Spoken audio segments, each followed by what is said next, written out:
I think John's coming. Welcome everybody to our meeting, and glad y'all are here.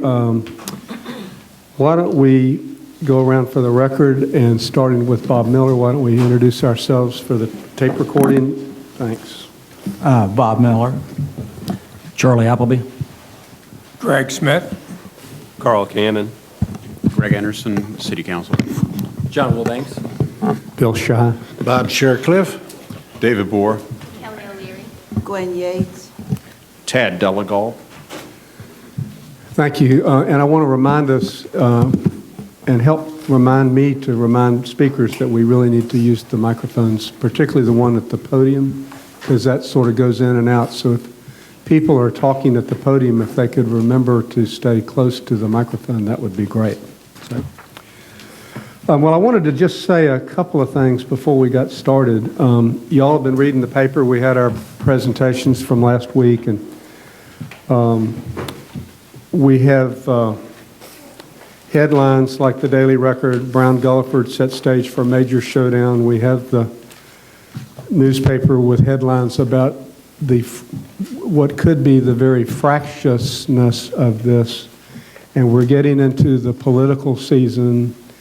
And so we see and we read personal sort of attacks as contrasted with discussions of the issues.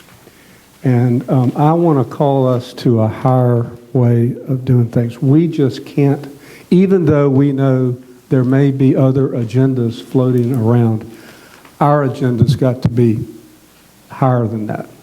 So I want to call us to do that, and I was particularly reminded, Peggy and I were in Austin, Texas, and San Antonio this weekend, and we went to church. And I'm not making this a church thing, but in the confession of faith that we read, it so told me what was going on here. So I just want to read 3 or 4 lines from that, just to remind us, to call us to a higher way of doing things. So, we confess that we remain preoccupied with ourselves, separated from sisters and brothers. We cling to destructive habits, hold grudges, and show reluctance to welcome one another. We allow the past to hold us hostage.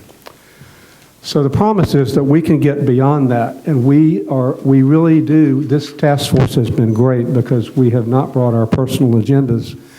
And we need to keep focused on that. Even when we hear others, we need to remind them that we're here for the benefit of the city.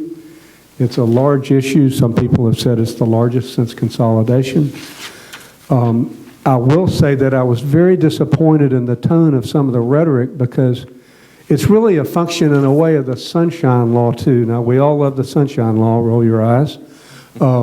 But what it forces to happen is that brainstorming doesn't happen except in the public, because we can't talk with each other.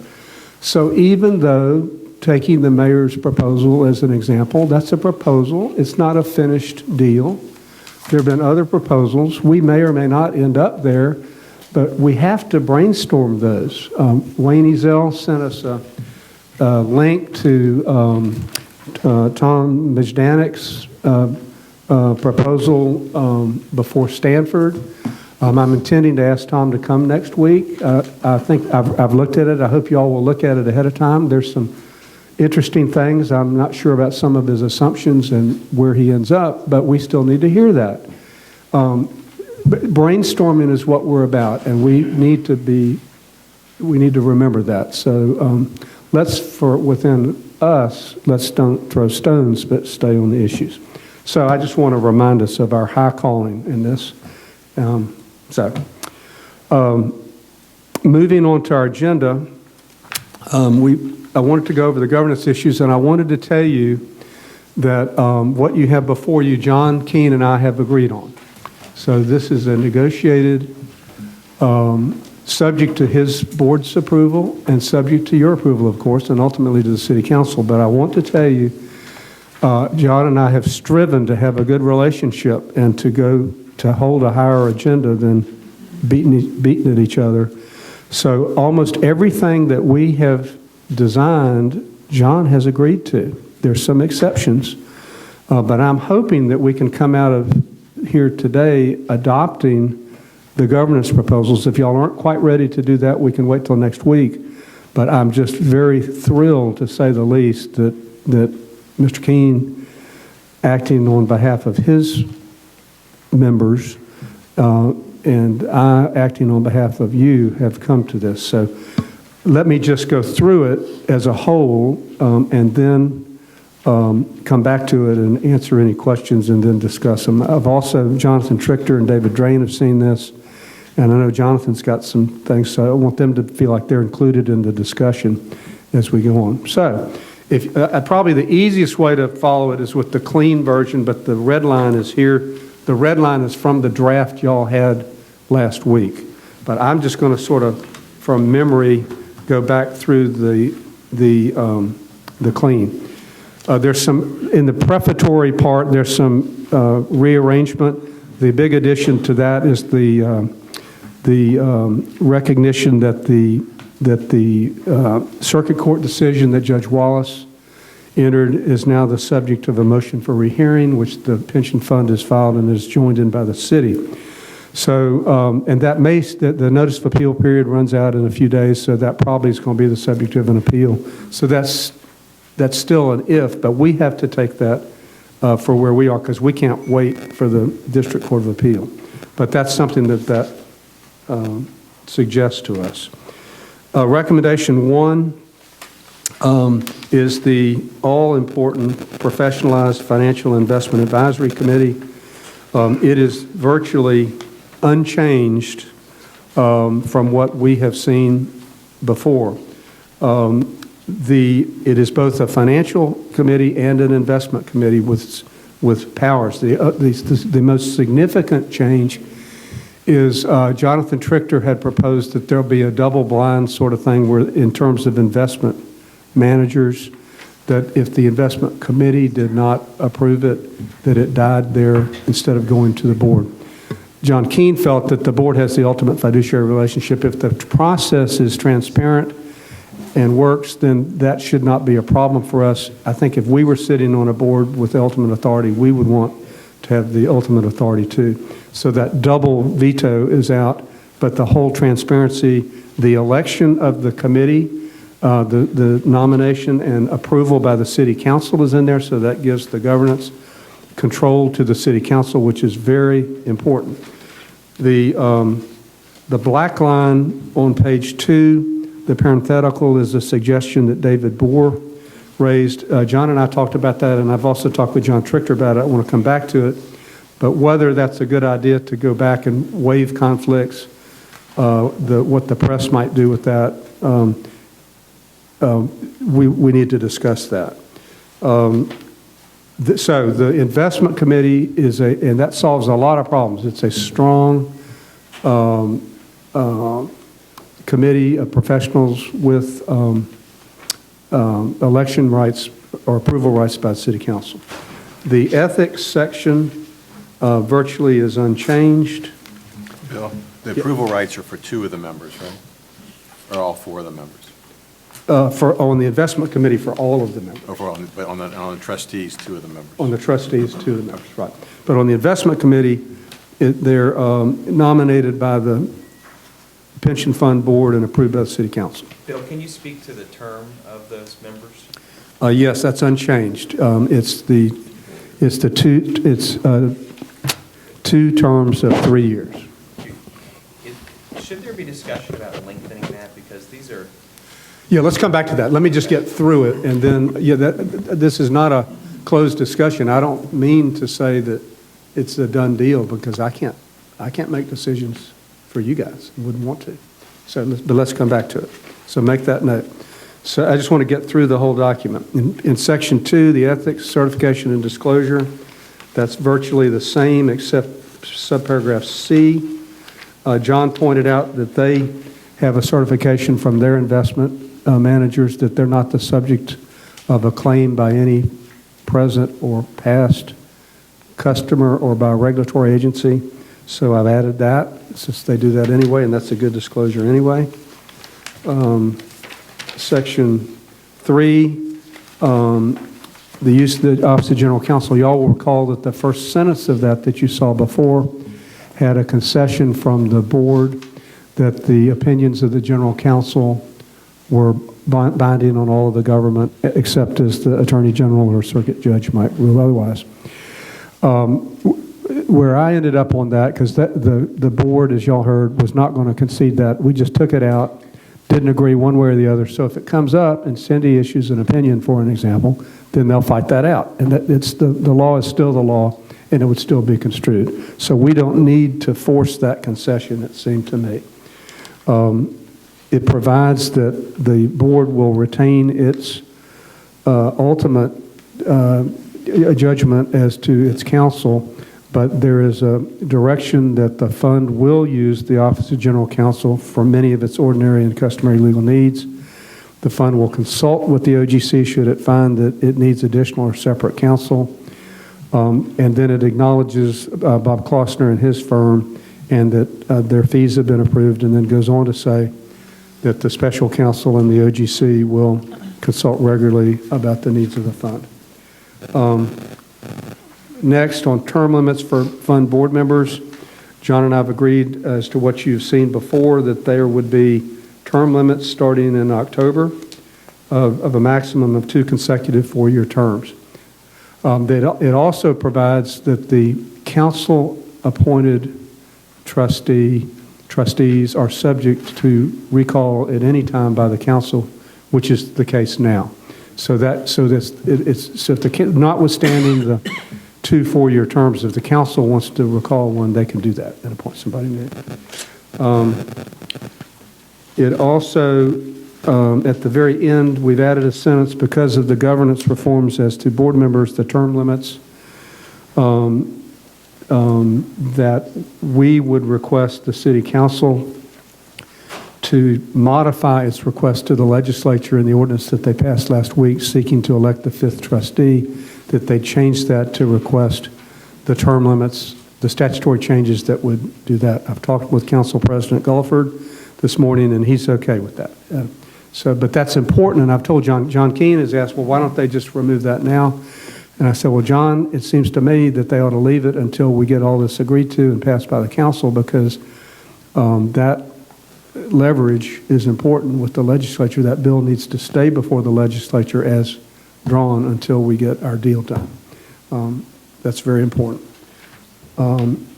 Next, the qualifications for the council-appointed trustees and the 5th trustee, that's essentially unchanged, with just the note that the council will continue to, that the 5th trustee will continue to be selected by majority vote of the other 4 trustees. The actuarial standards, section 6, that is essentially unchanged, except to change the time period to 120 days. That's February 1st. The 90 days was put in there at Chris's request to try to get the information from the board earlier for the budget process. The city has not always furnished its information to the board, which was necessary for the board to complete its work in the actuarial analysis. So 120 days is fine. Chris is fine with that. And it also adds a sentence that requires the city to respond quickly to requests for information from the fund. But essentially, that's all the same. In J, there's an addition that you'll see that David Bohr had recommended, which gives some authority to use updated mortality or longevity tables. There is a black line in subsection L. John felt that in a sense it's a recalculation of the unfunded liability, and that's already provided for. So he thought that there would be too much information. I need to go back on the term limits. That John has said that he supports that and will push for that with his board, but he doesn't know if his board will approve that. So I need to That's one of the exceptions with this. 7, the selection of the future administrator chief investment office. That's essentially unchanged, except to say that they'll use the city's employee services department, which is the human resources department, and if necessary, utilize an executive search firm. John had pointed out that those can be very expensive. They're not opposed to using it, but they may not do that. And the city doesn't necessarily use that on all their searches. The guts of this came from the mediated settlement. John has said that he still has some issues with that because these same requirements are not necessarily requirements for various city offices. But I pointed out that this was part of the mediated settlement agreement, but that is a little exception to the approval as far as that's concerned. Future administration of the funds is essentially unchanged. There's an addition to, if it's permitted by law, when that system, the current system is closed down, that they could purchase annuities. I asked Chris Hand what as y'all had asked, what does the Florida Retirement System Special Risk Plan do?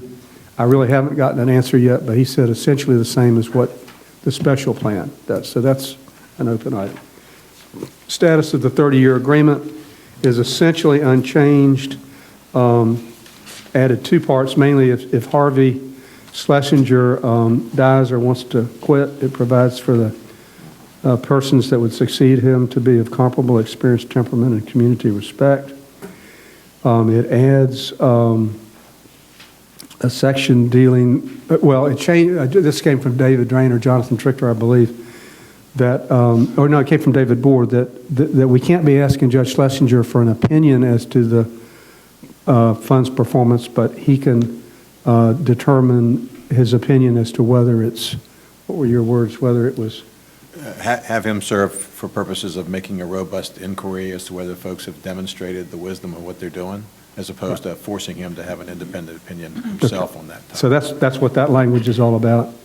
It ends the 30-year agreement in September of 2024, which is 10 years, but it continues the monitoring until the later of 80% or the end of the agreement. And that reversal is important because we need to continue the monitoring even if the agreement itself has ended by its terms.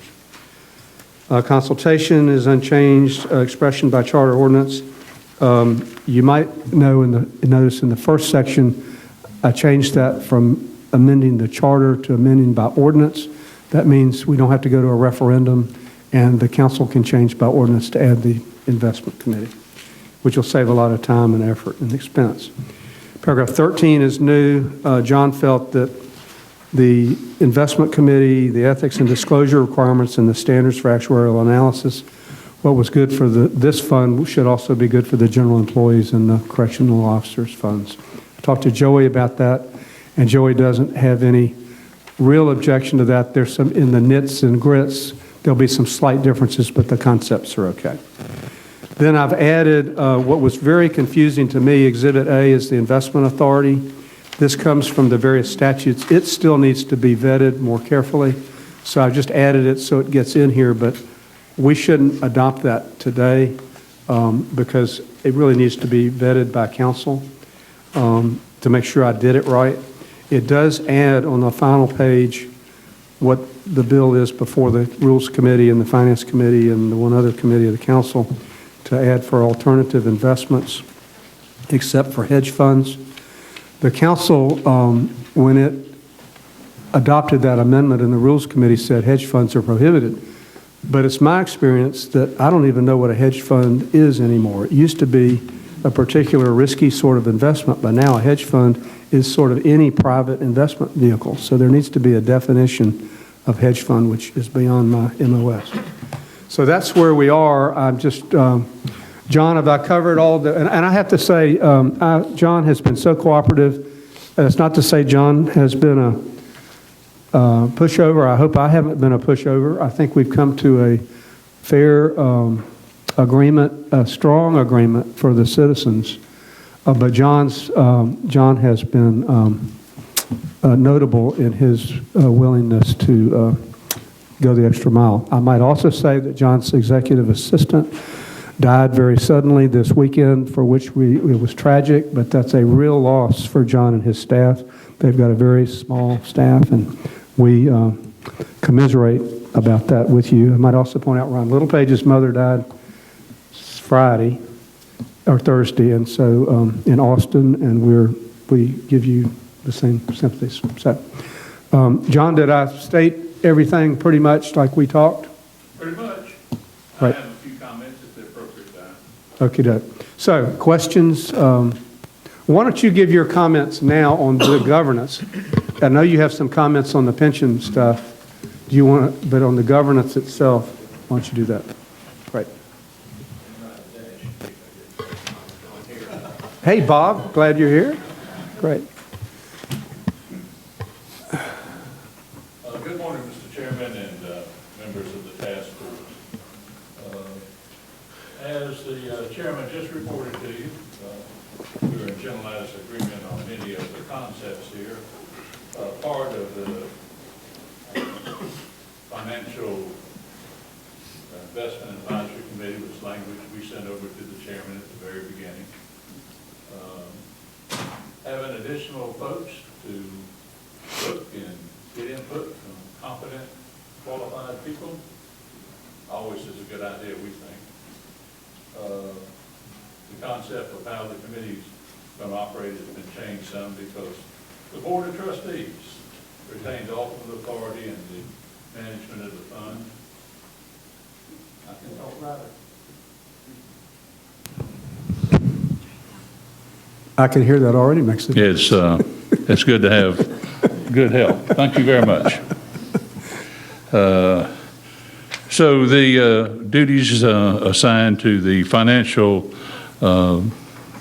committee are fine with us, and we think it's a good idea. Much of this ethics we already do, so we don't have any problems with that. The revised language for the Office of General Counsel is fine. Now the issue with the terms of the board members, that's not fine. And let me tell you why. The Florida statutes permit the city council to remove either or both of their appointed trustees whenever they want to. And 2 years ago, they did. The elected trustees by the members are police officers and firefighters. They are not term limited by the statute. And for members, police and fire members, when they elect a trustee who's doing a good job for them and protecting their long-term financial future, they're not interested in that individual being removed after 8 years.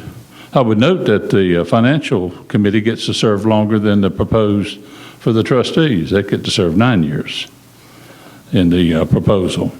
Anyway, the statute does not contemplate a term limit for the elected employee members or the fifth member. The Attorney General has issued an opinion to help our good friends in Miami Beach. They raised the question last year.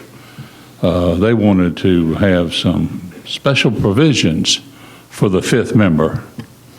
And she said, have all the special provisions you want for the two city appointees, not for the fifth member, not for the employee member. That's Attorney General Opinion 2012. In just a minute, I'm going to tell you the other number. One of the things we've done here is we have a lot of paper here, but it is 2012-05.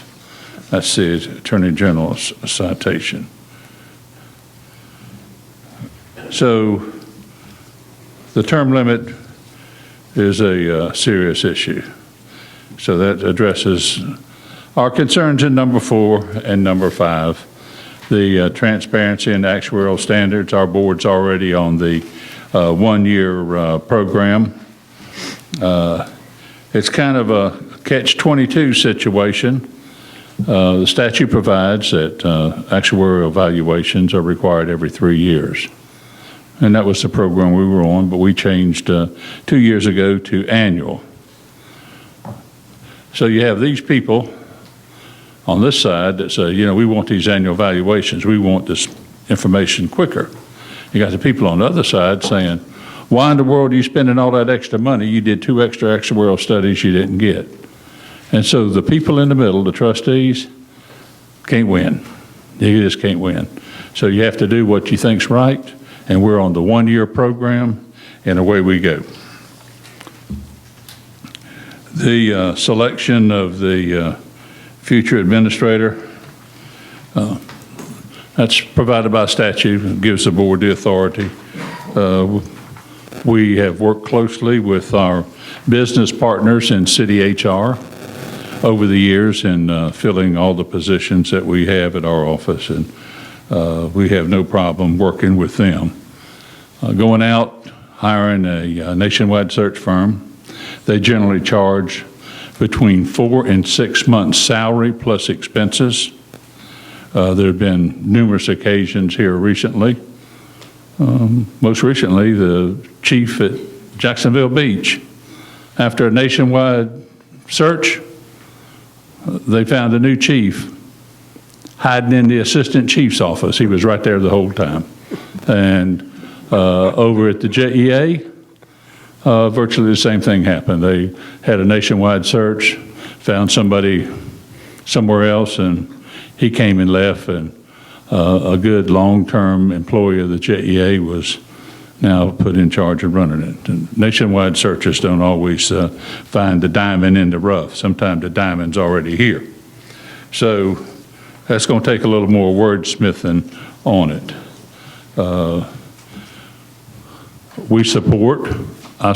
I'd recommend the board support the closure of the senior management plan only to remove irritant that has been artificially introduced into the conversation. We have been demonized. Myself personally have been demonized. Every city employee has a pension. Our elected officials are entitled to a pension. Some did not join the FRS, but they are entitled by law to a pension. And to decide that somebody that's worked for the pension fund for coming up on 24 years shouldn't have a pension, it's just terrible.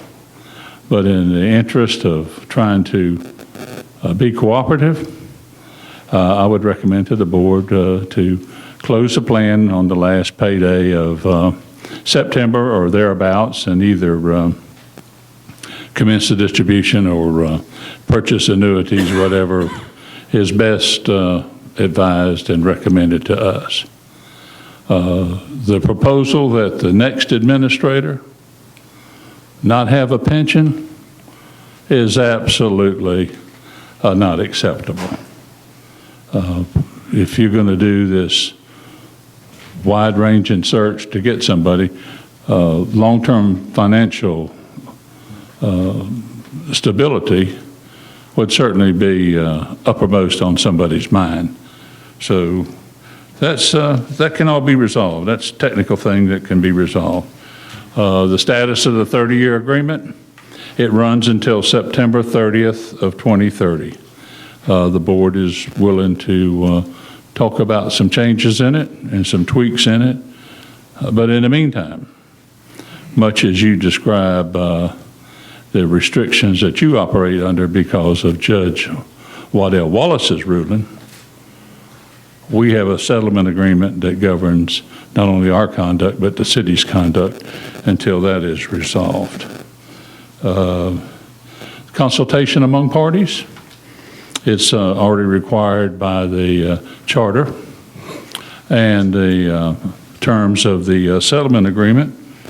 And as a note, on Monday, after Mayor Brown became aware of the untimely death of Robbie Gorman, he stopped what he was doing in his busy day and came by to see us and express condolences to me and to the staff.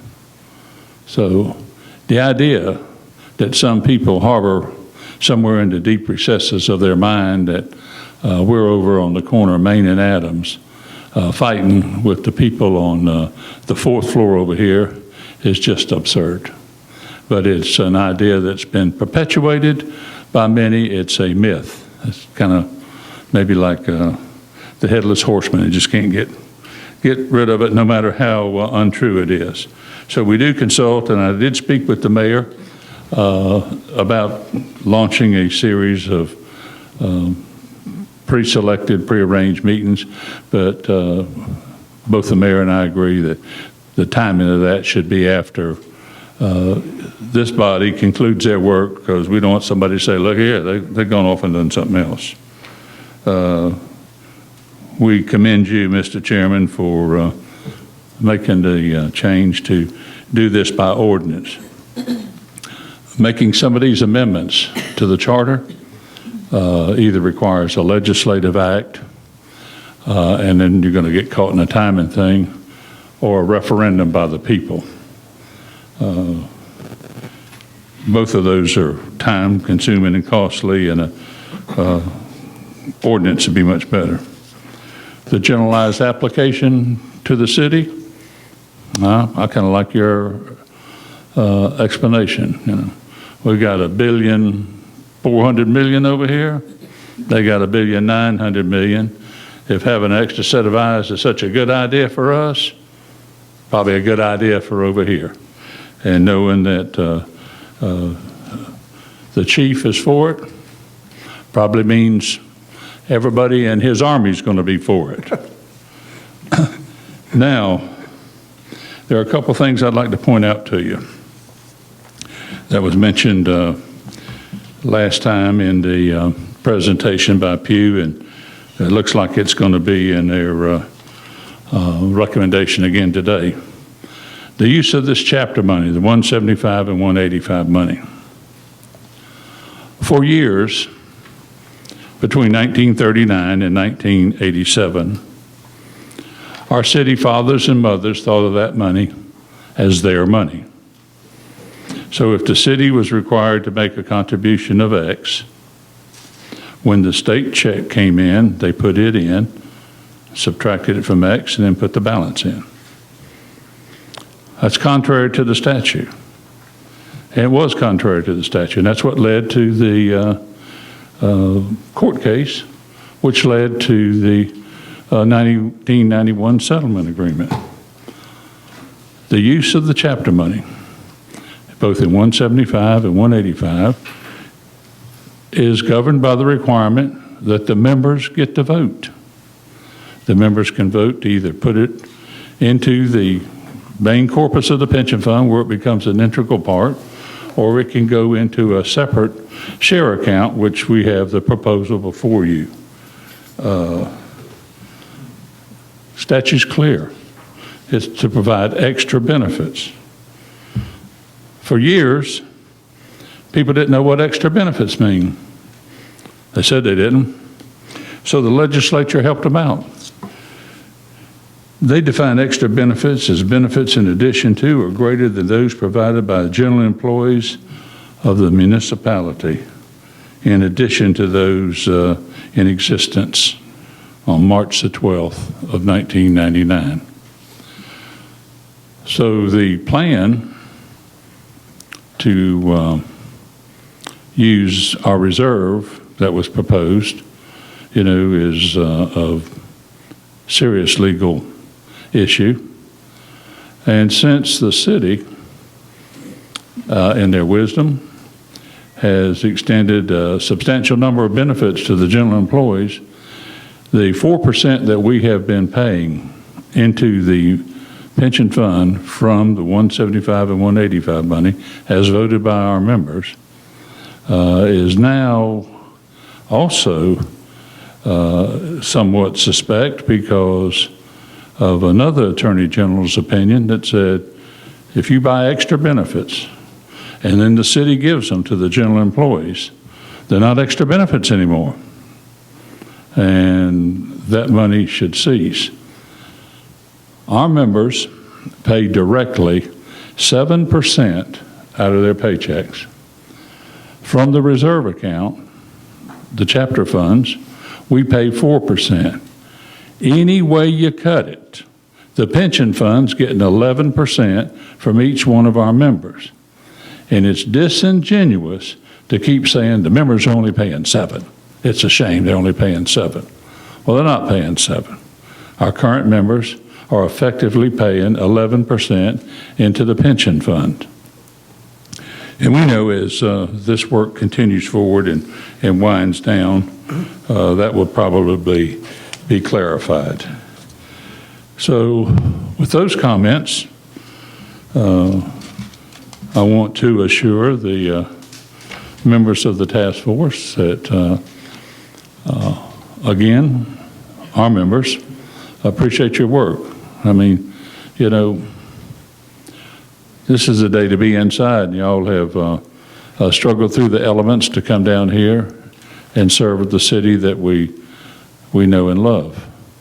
We also agreed with the recommendation that the Financial Advisory Committee pool be extended to the 5 surrounding counties to pick up many knowledgeable people who would otherwise be prohibited from serving.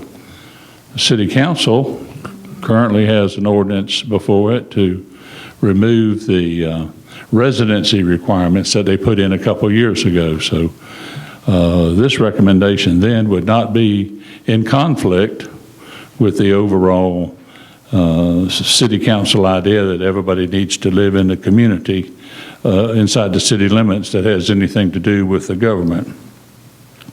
Our board is very responsive and is willing to undertake and consider the final product that y'all come up with, but we do want you to know there are issues on the selection of the executive director, as well as the future use of the chapter funds, and of course then the term issue.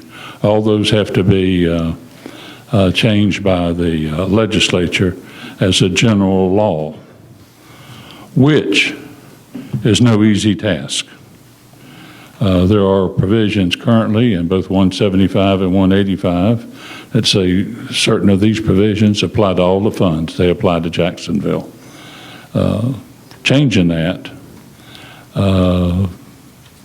is a high peak that has to be crossed. Senator Ring has been champion of municipal pension reform during his first 2 terms in the Senate.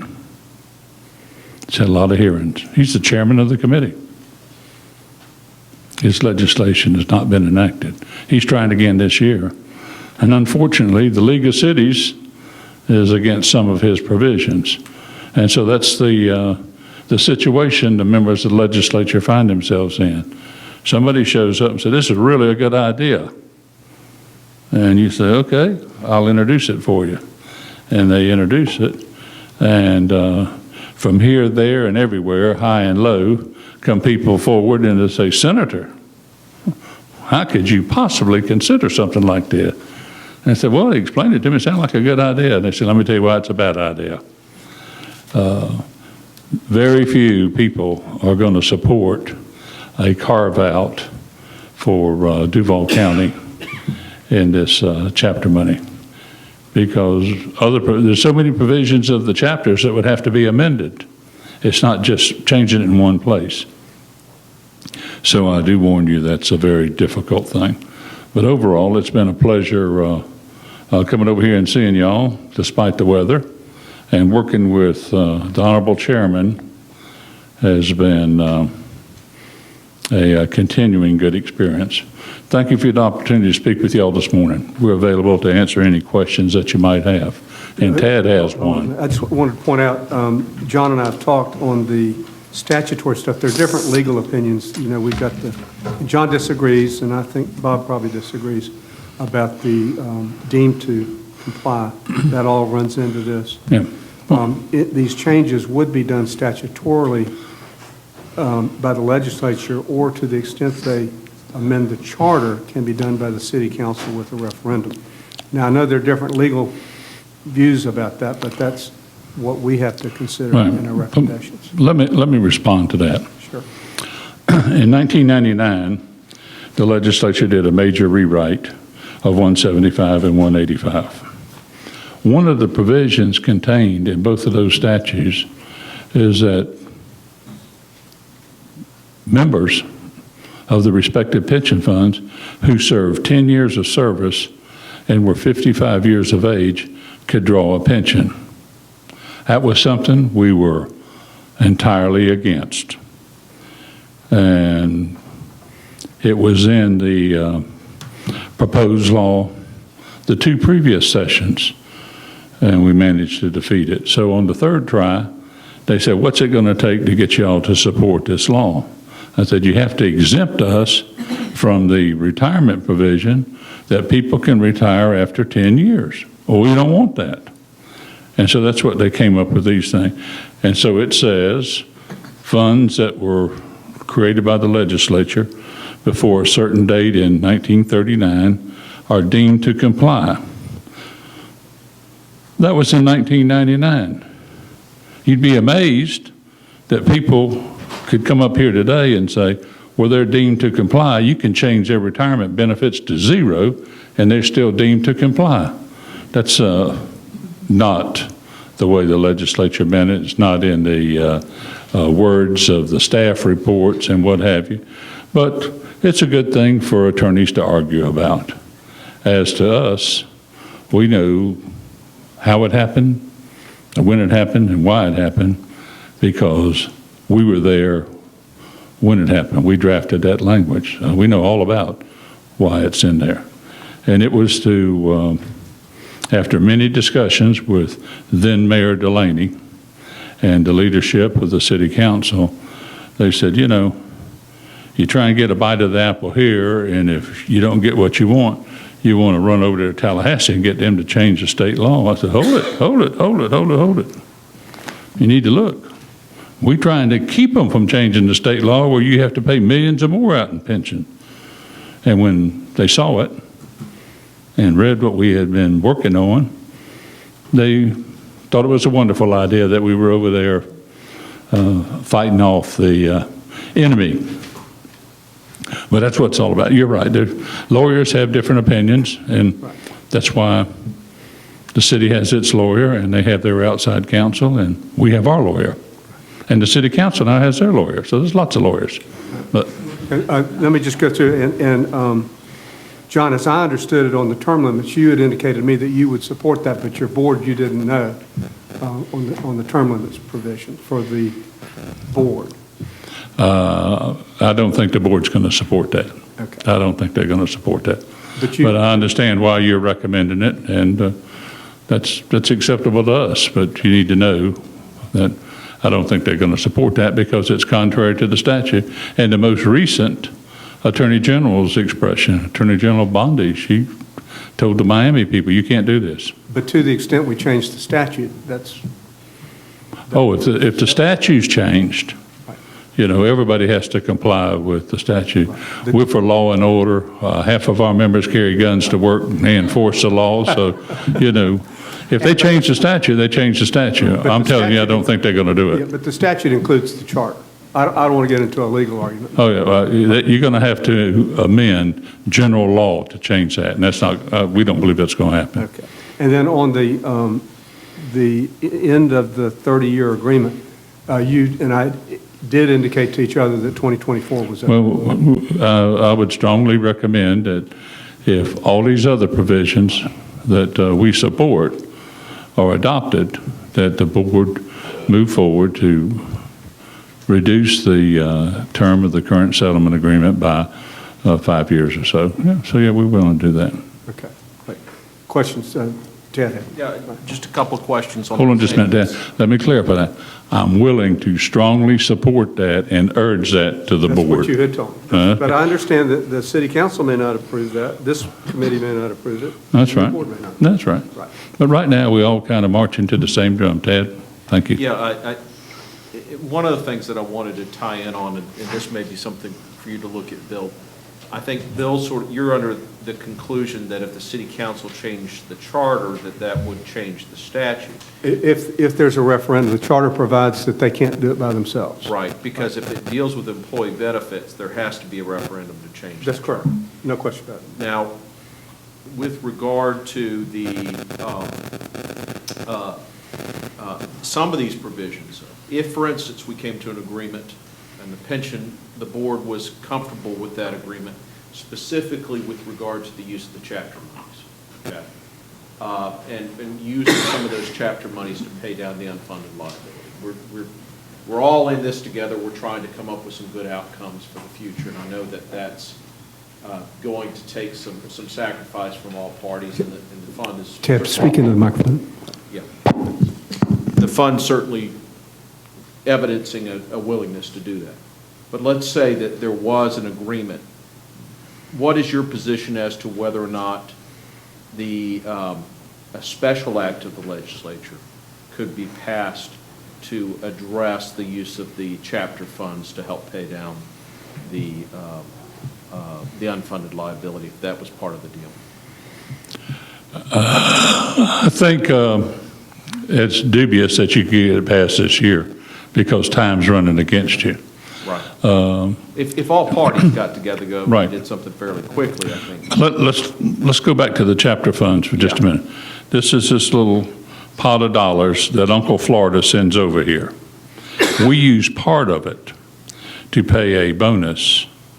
It's called the Payton Plan bonus because it was enacted under Mayor Payton. If we change it somehow, it may become the Brown Plan bonus, but whatever, or the Shy Plan bonus, who knows? But we use part of that money to send a bonus to our retired people. And that's part of the money they were entitled to all those years. So all of it cannot be committed going forward. Right. We have an obligation to the people who came and served and who were the mortar that kept the bricks of our community together. So we're definitely not going to give it all away. I understand there's a lot of details, but Right. I know what the city's contract attorney said about the deemed to comply. Oh, yeah, well, that's- The plain language of the statute doesn't say that. I know. And I understand that, but That's if we're fine. going to try to do something here for long-term, I think that it would be important to get a deal from all parties and then figure out a way to make that deal enforceable long-term. And I'm just thinking maybe a special act of the legislature may be the way to do that. Right. Let's talk about long-term. The proposal for the pension benefits for the new people, they're going to get much less than the current people. So they're going to get less. You want them to pay more, and now you even want them to pay more. The proposal that was up here previously was the city would be paying 6%, and the members would be paying 10 out of their pocket and another 8 or 9 out of the chapter money. Well, has anybody seen any shared sacrifice in that?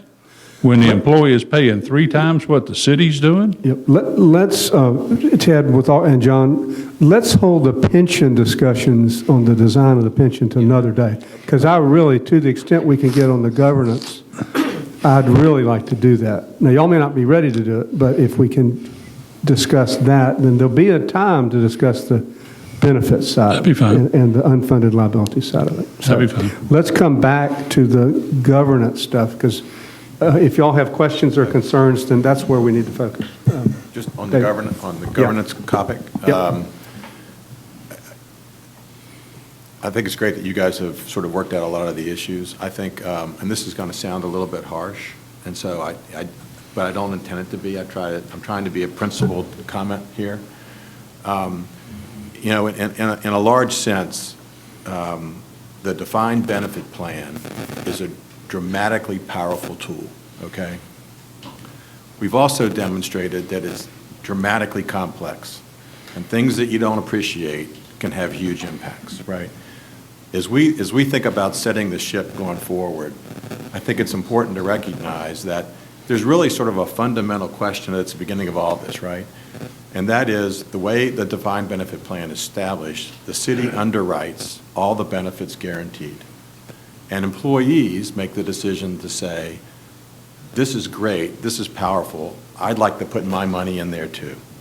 And in comparison with the alternative, which is an employee-based pension plan that's a defined contribution plan, the chapter monies could go into, that the employee monies could go into, we instead say, if we adopt a single defined benefit plan, that you know what? We'd rather not do that. And we'd rather throw our lot in with the city. And it's powerful not only because of what it can do for earnings, but it takes away all the pressures associated with, an individual in the market not having the expertise. But ultimately, it is a city plan. It's not a joint plan. It's not. It feels like an equity that what we really ought to have is we have employees putting their money into the defined benefit plan. Shouldn't we get an equal right in all of this? But that's not really what we're doing economically. We're having the city guarantee and underwrite the plan with participation by employees. And so as we look at the question of governance, right? And we look at the question of the fifth member, and the mayor said we really think the fifth member ought to be identified by the mayor's office. And we look at the question of reducing the use of council, and we look at the question of the double bind and getting rid of that. I think we need to also think about that ultimately this is not a joint arrangement. This is a shared arrangement, but it's a city's plan provided for the benefit of those to participate in. And so I think it's not, I just would like to make the point that I think it's not an even-sum game here. By its nature, it needs to be a city-controlled product with visibility and transparency and input, but it's ultimately a city product. So.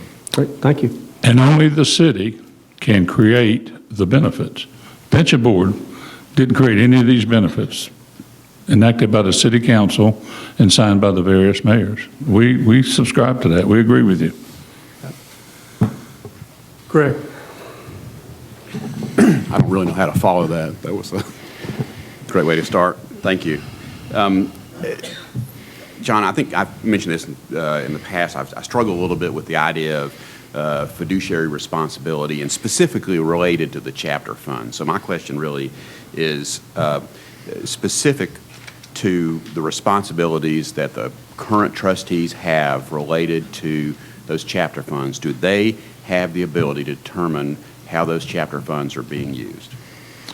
The statute and the citation is 1753511.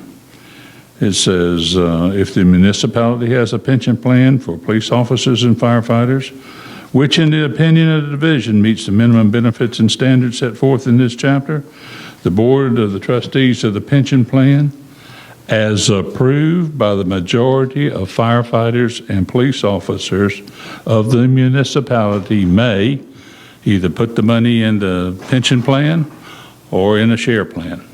The members get to vote on the use of this money. Okay, I thought I heard two different answers in that.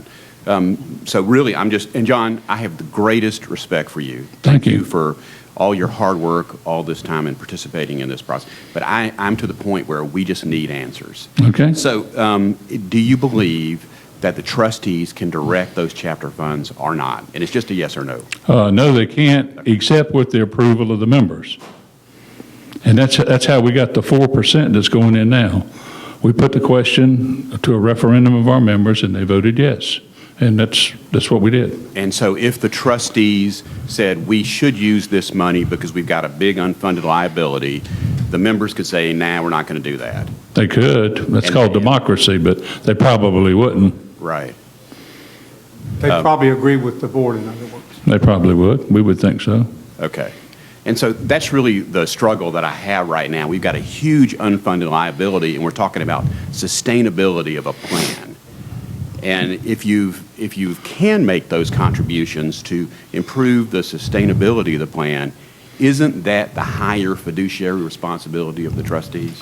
We think that The fiduciary duty of the trustees is to maximize the value of the plan and reduce to the extent possible the cost of operating them. That's in a nutshell what they're supposed to be doing, Okay. and they are. And I agree with you then. That's all I got. Okay, thank you. Other questions? Let me just ask one question. On the term limits,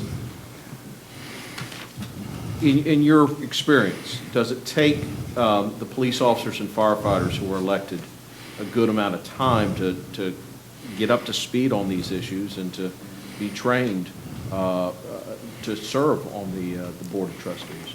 It does. It's very complex. That's why there's not a lot of financial advisors and people with financial expertise in the phone book. There's a lot more plumbers and carpenters. But in our case, longevity plays an important role in it. The board is statutorily required to meet quarterly. We meet every month, so we meet lots more. But nevertheless, I will tell you about my very first pension board meeting back in the 80s when I was on the Board of Pension Administration. Actually, I thought we was in an algebra class when they were talking about alpha and beta and things like that. But I was assigned to Fire Station number 9, and they sent the quarterly reports out. And so I looked through them, and I was a junior guy, first meeting, so I had me this long list of questions, which I thought that's what you were supposed to do. So I arrived at the pension board meeting, which at the time was held on the 5th floor of the old city hall. There were 9 people on the board. 7 of the chairs had the stacks of books in front of them. They had not been sent out to those other trustees. So I told the chairman, I said, I'd like to ask a couple questions when these fellows get through with their presentation. At the time, we had 4 investment managers. They served the police and fire and the general employees both. The funds were commingled for investment but accounted for separately. And so the chairman had the presentations, and he said, I have one question. And he asked each one of them the same question. Do you have more money now than you had at the start of the quarter? And when they all said yes, he said, you're doing a great job. We'll see you in 3 months. And so they departed. When the meeting was over, I said, Ray, that was his name, Ray. I said, Ray, told you I wanted to ask them fellows a question. He said, I know, but you're the new guy here, and I didn't want you to look foolish. Tell me the question, I'll give you the answer. I said, one manager is selling Standard Oil, and the other one was buying it. And what did one know the other one didn't know? He said, I don't know. I said, I know you don't know. That's why I wanted to ask them. So you need to call your buddies and tell them when they're here in 3 months, don't leave without asking me to have any questions. I'm the only person on this 9-member board representing half the money, and I'm going to ask questions. And he said, I'm going to get you the answer to that.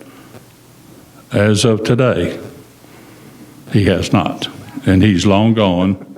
But that's what it's all about, you know. Yep. You have to ask questions and try and find solutions. Sure. Okay.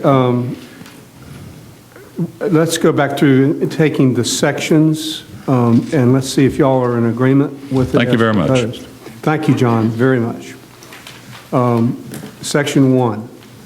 And I want to call to your attention the highlighted area on page 2.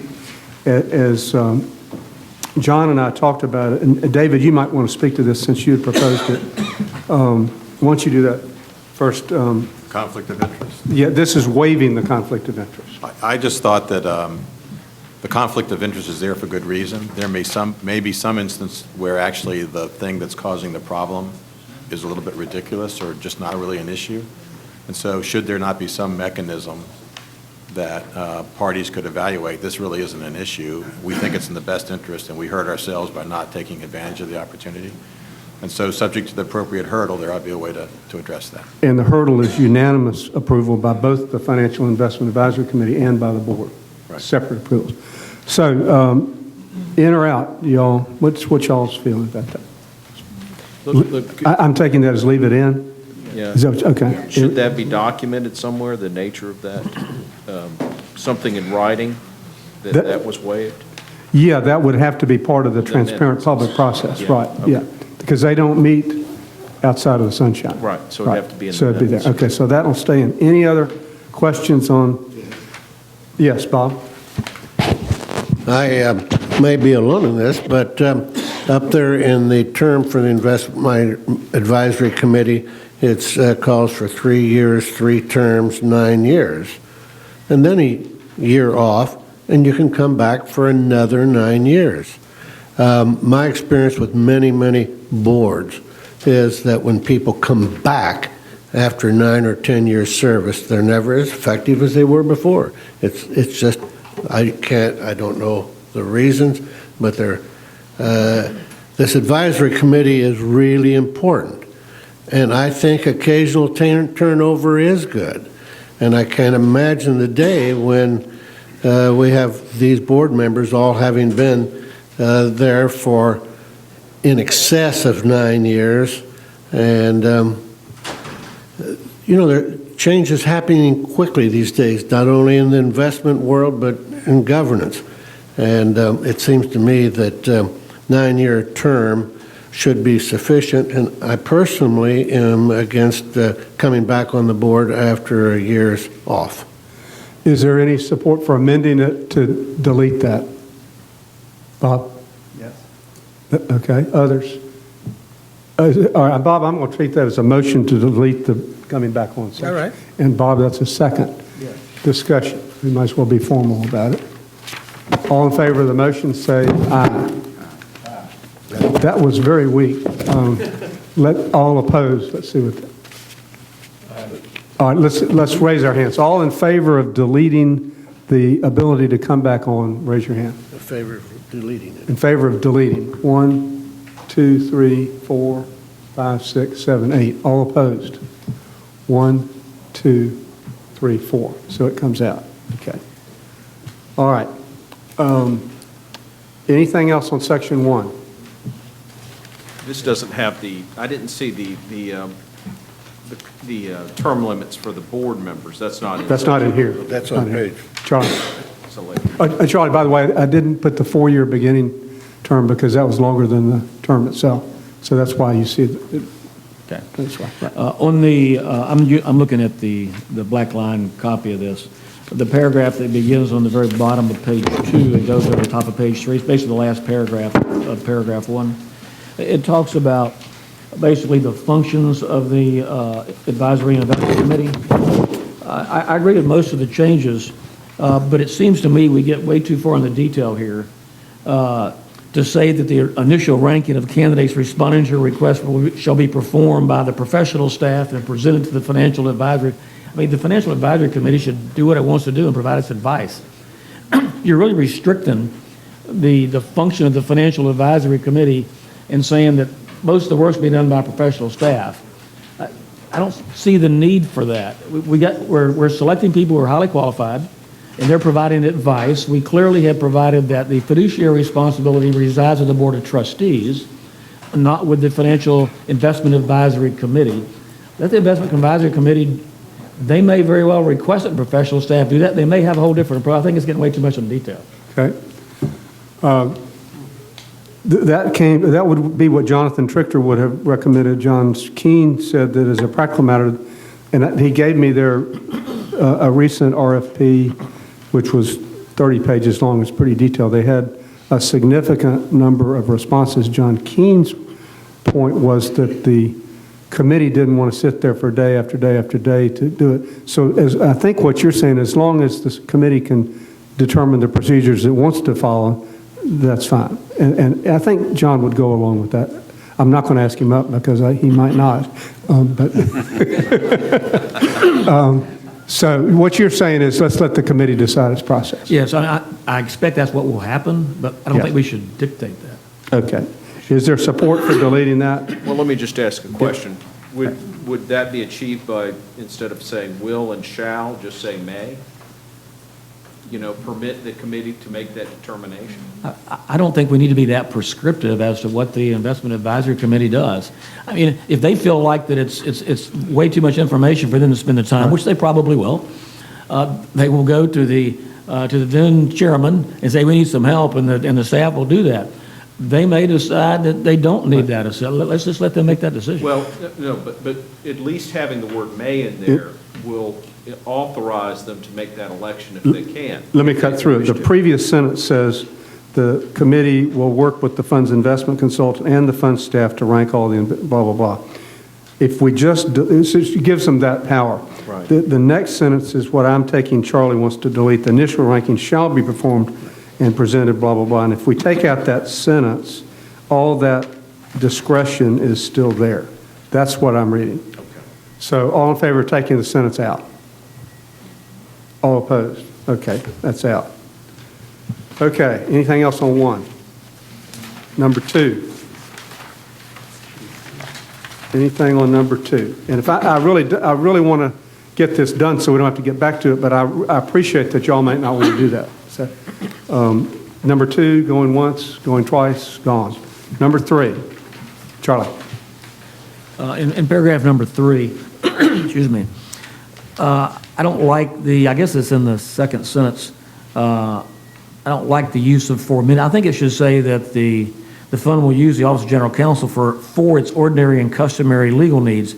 It goes on to say the fund will consult with OGC should it find there's additional and separate counsel for specific purposes. I don't think we should say for many of its ordinary and customary, they should use it, but it provides them the flexibility. If they need special counsel, then they will go do that. Right. I don't like the use of many. So the sentence is okay. While the charter gives the fund authority, blah, blah, the fund will use the Office of the Senate Counsel for its order. I think what we were trying to do was to avoid what Mr. Klossner discussed last time. You weren't here, about the fiduciary responsibility of the board. It's all this argument about the interrelationship of the city. It doesn't matter to me. What I was trying to do with this was to avoid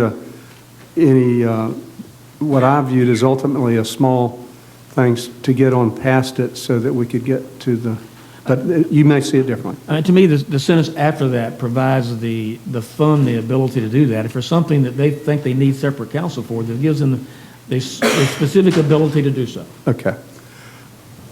Is there a second to Charlie's motion to delete? Can you restate the motion? The motion is to delete the word many of on the third line so that the sentence would read, while the charter gives the fund the authority to employ separate counsel, the fund will use the Office of General Counsel of the city for its ordinary and customary legal needs. Second. Discussion. Yeah, let me Cass? discuss that some. I think this is one of these real areas that the pension fund feels very, protective of its counsel. And frankly, I think that the pension fund could probably use the Office of General Counsel more often. But it would seem to me that it would be better, changing that sentence, your amendment, would suggest that the pension fund was doing something wrong if it did not use the Office of General Counsel for a certain case, for handling a disability benefit or handling a determination of a benefit. And that would, I think, restrict the pension fund unnecessarily. The pension fund does need to make these decisions. I'd feel a little bit more comfortable if there was a more formal auditing provision in there of the way in which counsel is being used, more so than just conferencing. Because I think that there have been some times in the past that they've used outside counsel when they shouldn't have used outside counsel. And I think that's something that we need to encourage them to use the General Counsel's office more. What I don't want to do is I don't want to get away from our goal of coming up with a document that's going to be acceptable to the pension fund, and it's going to assist us in getting this whole big problem resolved.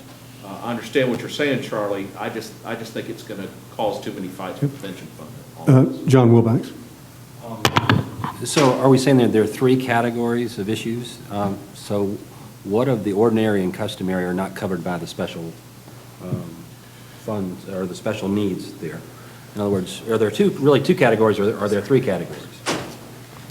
Well, The ordinary customary would be real estate matters. I know that they've just referred to the general counsel's office a dispute whether a beneficiary owes money back to the fund or not, that sort of thing. But for the real pension-related stuff, they really need, and Cindy would be the first to say they need pension counsel.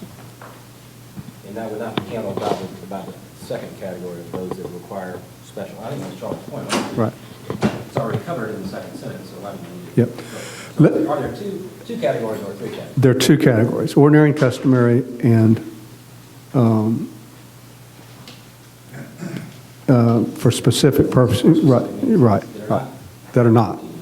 What if we said this, the fund will ordinarily use the Office of General Counsel, blah, blah, blah, for its ordinary and customary? So that, okay, I'm trying to balance this out here, so if y'all don't like that, it is not my decision. I think the debate is, should there be a rebuttable presumption, right? The presumption is you're going to use the city. Right. But if you got a really good reason why it's not appropriate, Right. then you return Okay. the right, so. Okay. All right, so that died. All in favor of Charlie's motion to delete the words "many of," raise your hand. 1, 2, 3, 4, 5. All opposed to removing it, raise your hand. 1, 2, 3, 4. 5 to 4. The chair can either vote to create or break a tie, but I guess if I voted against it, that would create a tie and it would fail. Is that right? So I'm going to vote against it, and we'll leave it. That's Parliament. That's, Cindy, am I right on that? The chair can vote to break or create a tie. You can only vote to break a tie. The chair should be voting in any event, Oh. and then it's simple math. So what happens if it's a tie vote? It fails. Okay. So the chair will vote no. Okay. So it fails. Thank you. Okay. All right. And recognizing we've all got good reasons. This is, so. Number 4, term limits for board members. Any questions? I'm going to take Bob, Ted, Charlie. No, your hand was up first. Okay. Good. Well, we're providing for 2 terms of 4 years each, and that's 8 years. And this fund board member can come back after a year off. And of course, John said that that only applies to those appointed by city council. And so that is a question, but I think those appointed by city council should be held by the same terms as those elected by the fund, selected by the fund. So at any rate, I think all of the fund trustees should be limited to 8 to 10 years of service on the board, and that there should be more turnover, and that term limits should be what it says, term limits. So that, I'm going to take that first as a motion to delete the coming back, Yes, to delete the coming back. which is there a second to that? We voted on that, right? No, we voted on the investment committee. This is on the board. Is there a second? Surely there's a second. So you want them to be able to come back on the board, but not the investment committee? second. Second. I want you to hear whether you're consistent or not. All in favor of? Can I discuss that? Yes, you can Two discuss it. different things. Yeah. Okay. All right. I think it is 2 different things. I mean, I think that and the concern here is, when you've got the employee elected members, these are policemen and firemen, okay? They are not, the council is going to presumably be appointing folks with investment backgrounds They and have to. financial ability. And I think that's the reason why we didn't need these people to be continuing for multiple terms. We want to get some fresh perspectives, but they're all going to be fresh perspectives from people who have a lot of sophistication and experience in these areas. It's a different matter when you're talking about employees who, actually the pension fund spends a lot of money and a lot of time educating the employee members I'm on the hearing, pension fund. I'm hearing two different things, because Bob, I think, was moving the term limit comeback be removed for all of them. What I hear you saying is that there should be no term limits on the members. I think. That's a different issue. Let's go. But if we take it off for, well, I think you're right. I am saying that we should exempt the employee elected members from any. Let's come back to that. Okay. Okay. So let's, all in favor of deleting the comeback provision on the board members, raise your hand. One. Wait. Say that again. Deleting the comeback provision. For all board, we'll come back and then we'll deal with whether whether the council elected members should be treated So the can you same. rephrase the question? Should we delete the requirement that once you've served your maximum terms and been off a year, you can come back on for another 2 terms? Should we delete it? Should we delete that ability? Okay. That's the question. Everybody understand? One more time. So we wouldn't allow anybody to come back. That's correct. After 8 years. After 8-year service. All in favor of deleting that requirement, raise your hand. For the city Not members. deleting the requirement, what would it be? Everybody. All members. See, that's the problem is we're not sure whether it's going to apply to, if we're going to exempt the employee members, that's almost necessary as a Okay. first vote.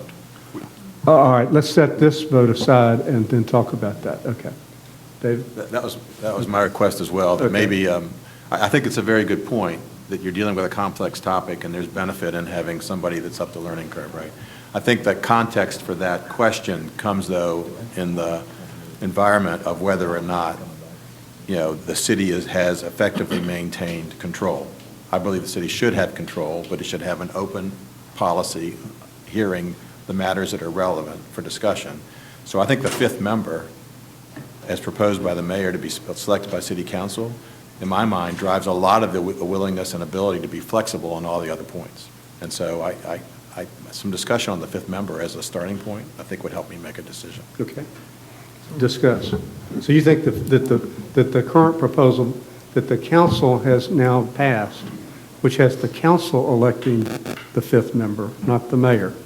Well, the council or the mayor, but not selected by the other 2 members, or the other 4 members, but selected by the city council and/or the mayor, I think is the right approach. Yeah. And just kind of point of clarification, the council can't do that. What we can do is we can ask the legislature to pass it. So we've asked the legislature in the form of a resolution to pass that. We don't know what will happen in Tallahassee. That's right. Bob?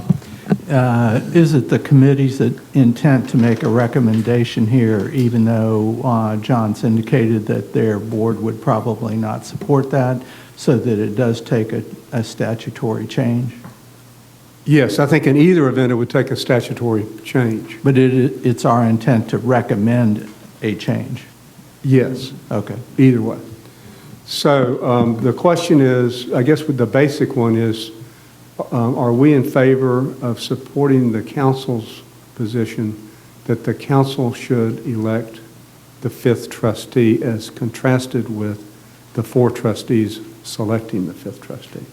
Do you want to put that as a motion, or do you want to put that as a motion? So moved. Second? Let me discuss that. Yeah, let's get a second. Second by Charlie. Okay, discussion. Ted?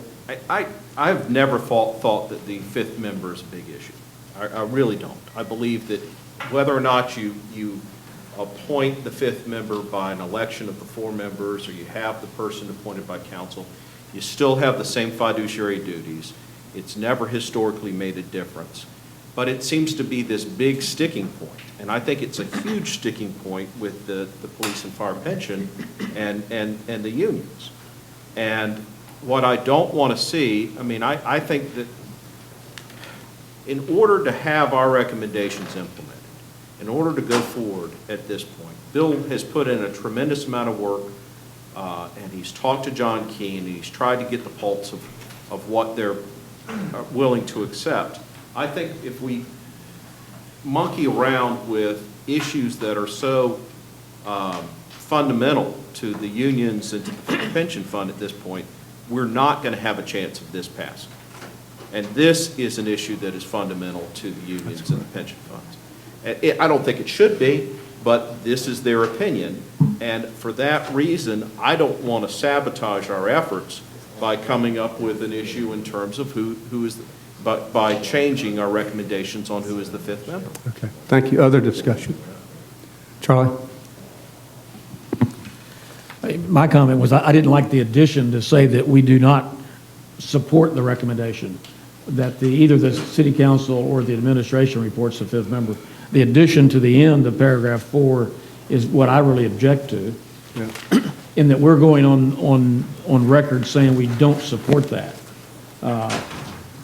Personally, I do support that, but what we're recommending here is perhaps an interim solution. Whether that gets passed or not is outside our ability to affect it. We could obviously make a recommendation for or against it. I'm not in favor of recommending against the fifth member being appointed by city council. I'm in favor of that, which means you take that last addition out. Okay. All right, so we'll come to that in a minute. John? Well, for a point of clarity, Tad had mentioned that he was worried everything would not be accepted if one thing was adverse to a party. Is that how this is going to work? I mean, or is this going to be something where they may decide to use some of these recommendations and not use others? The council's got the ultimate decision on this, the mayor and council. So as a group, then, do we need to be thinking about it philosophically as all or nothing? Or let's just make our full list of recommendations and see what sticks? In that regard, we need to do what we think is right. There's no question about that. We need to call it as we see it. The reason it's drafted like this, though, is that in evaluating whether we have a better chance to get an overall agreement without litigation, it seemed to me that this was not as important as we once thought it was because of the powerful investment committee that we have. And that says a lot to me.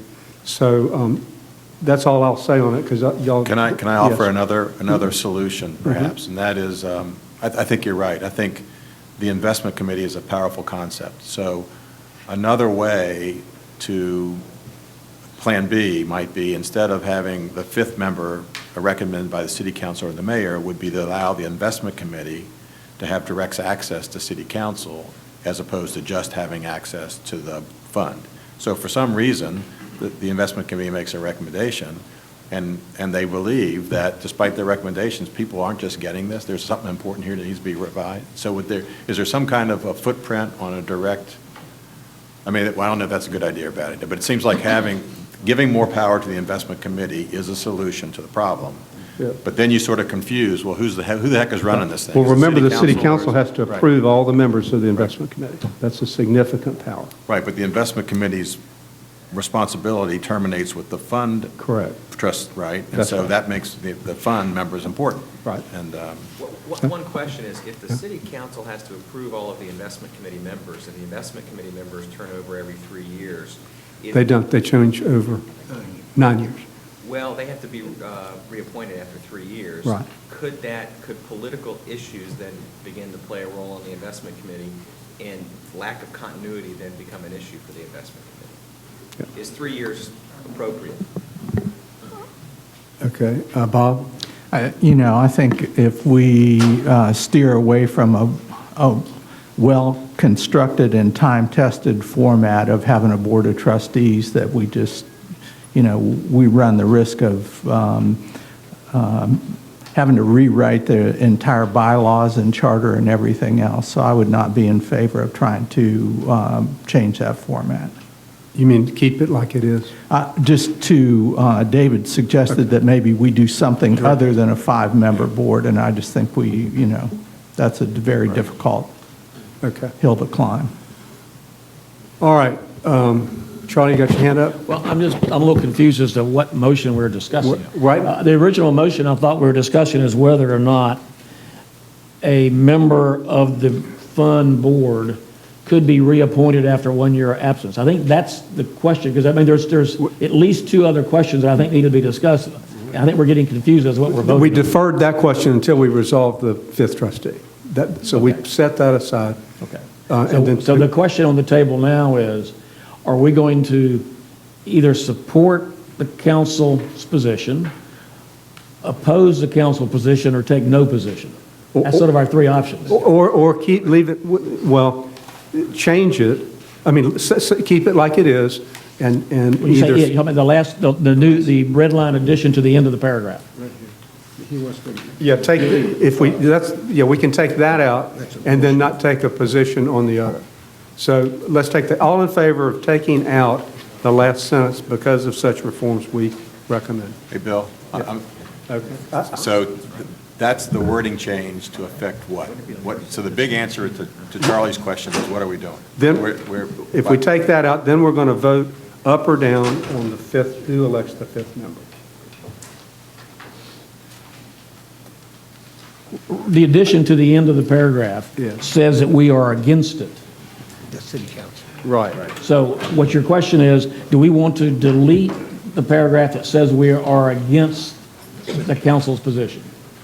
Correct. That starts, because of such reforms, the task force further recommends that it modify its request. Thus, the council would continue to blah, blah, blah. So the motion is to delete that. Delete all of that. Yes. To the end. Is there a second? Second. Any more discussion? All in favor? What? Okay, all right. So I have, it's easier for me to follow on the marked copy. So the Yeah. marked copy, all of this is in blue. Are we talking about eliminating everything in blue here? I don't have blue, but, No, yes, it's not everything. It's the last part of blue in paragraph 4. It's not the first part in paragraph 4, it's the very last. it chunk starts, of paragraph. because of such reforms. Yeah. To the So end of we're the talking about sentence. Right. Deleting that. That's the motion. Okay, and Mr. Chairman, have I got Yes. have I got the floor? Okay. And so essentially, this vote is deciding whether the task force will or will not take a position on this. And by deleting it, we will not take a position. Is that correct? No, because prior to that, we leave it as it is, because it says at the beginning, trustees of the fund appointed by the city council shall serve at the pleasure, but in any event, trustees of the fund, whether appointed by the city council or elected by police and fire members, will nevertheless serve a maximum of 2 consecutive 4 years. So the term limits would apply to everybody. That's different. That's But another vote. It's a different vote. But Right. this is a vote to not take a position on the fifth member. That's it, Well, okay. can That's what I'm. Bill, In that paragraph. In paragraph 5, we address it. Right. Okay. Bob? one more clarification. My understanding was if we deleted this, then we were going to have a discussion about whether we were going to make a recommendation about how the fifth board member That's should be correct. appointed. That's what I'm saying. Okay, so it's not that we don't know whether we're going to take a position on it. Right now, we're just voting to strike this. That's correct. Okay. Okay. All in favor of striking it? All opposed?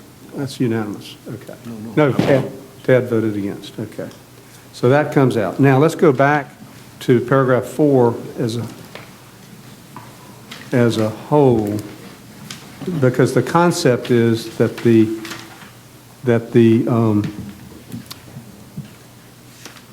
that's embedded in it is that the fifth member is elected by well, I guess it's not.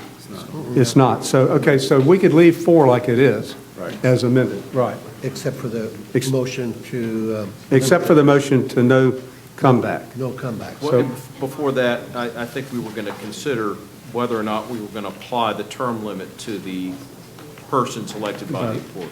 That's right. Okay. And I think that is important to All right, determine. let's keep yours deferred. Yes. So Ted would you like to make a motion? I would move to remove the provision regarding term limits for members elected by the employees. Is there a second? Discussion? Yes. I think my willingness to support that, which I would be, is contingent upon making sure that the fifth member is controlled by the city council or the mayor. Okay. And I would support it. So I'd like to actually put the question for paragraph 5. Okay, so that's a motion to table this, to postpone it until we take up paragraph 5? Yes. Okay, is there a second to that? All in favor? All opposed? Okay, we're going to paragraph 5, and we'll come back to paragraph 4. Mr. Chairman, I was thinking I could sit up here so I can keep track of the motions and make sure that they come out. when Yes, they're done. ma'am. Okay. Okay. Paragraph 5, the fifth trustee shall continue to be elected by a majority of the vote of the other 4 trustees. Okay, is there discussion? Anybody want to move anything? David, you can remove that now if you would like.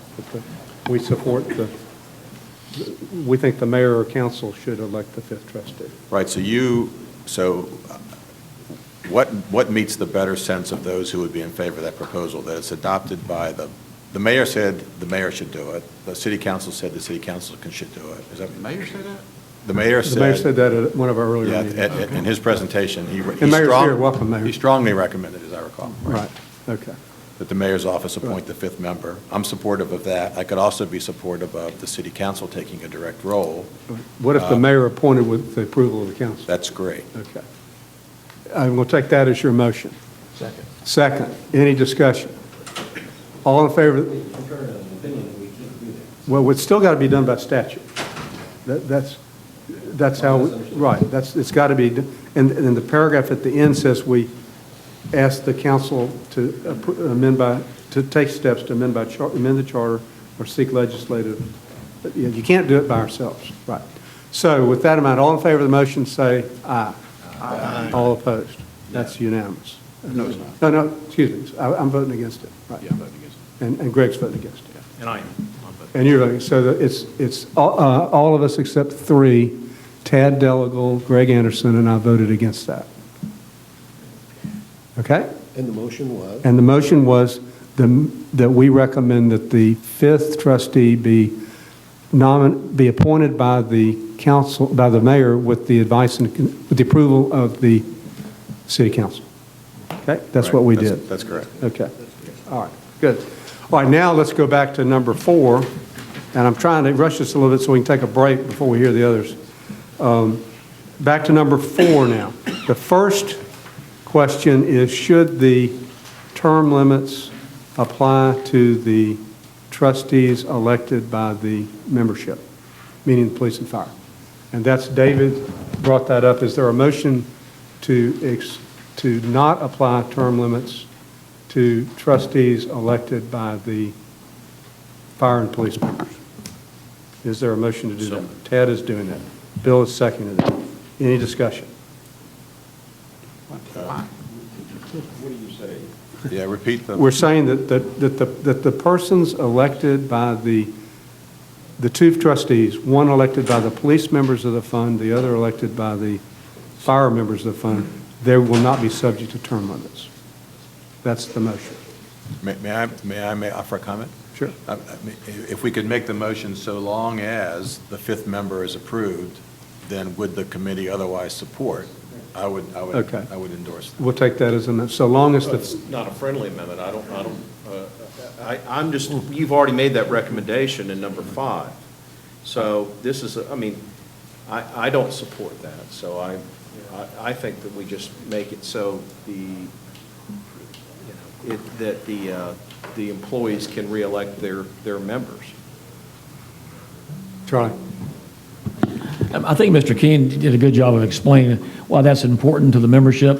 You know, that is their election of who they want to represent them. And I don't see the need for us to try to change that. So I'll support the motion that the term limits not apply to those members elected by the police and fire. Okay. That's only 2. That's right. Those 2. All right. Were you going to say something? Nobody? Oh, Greg?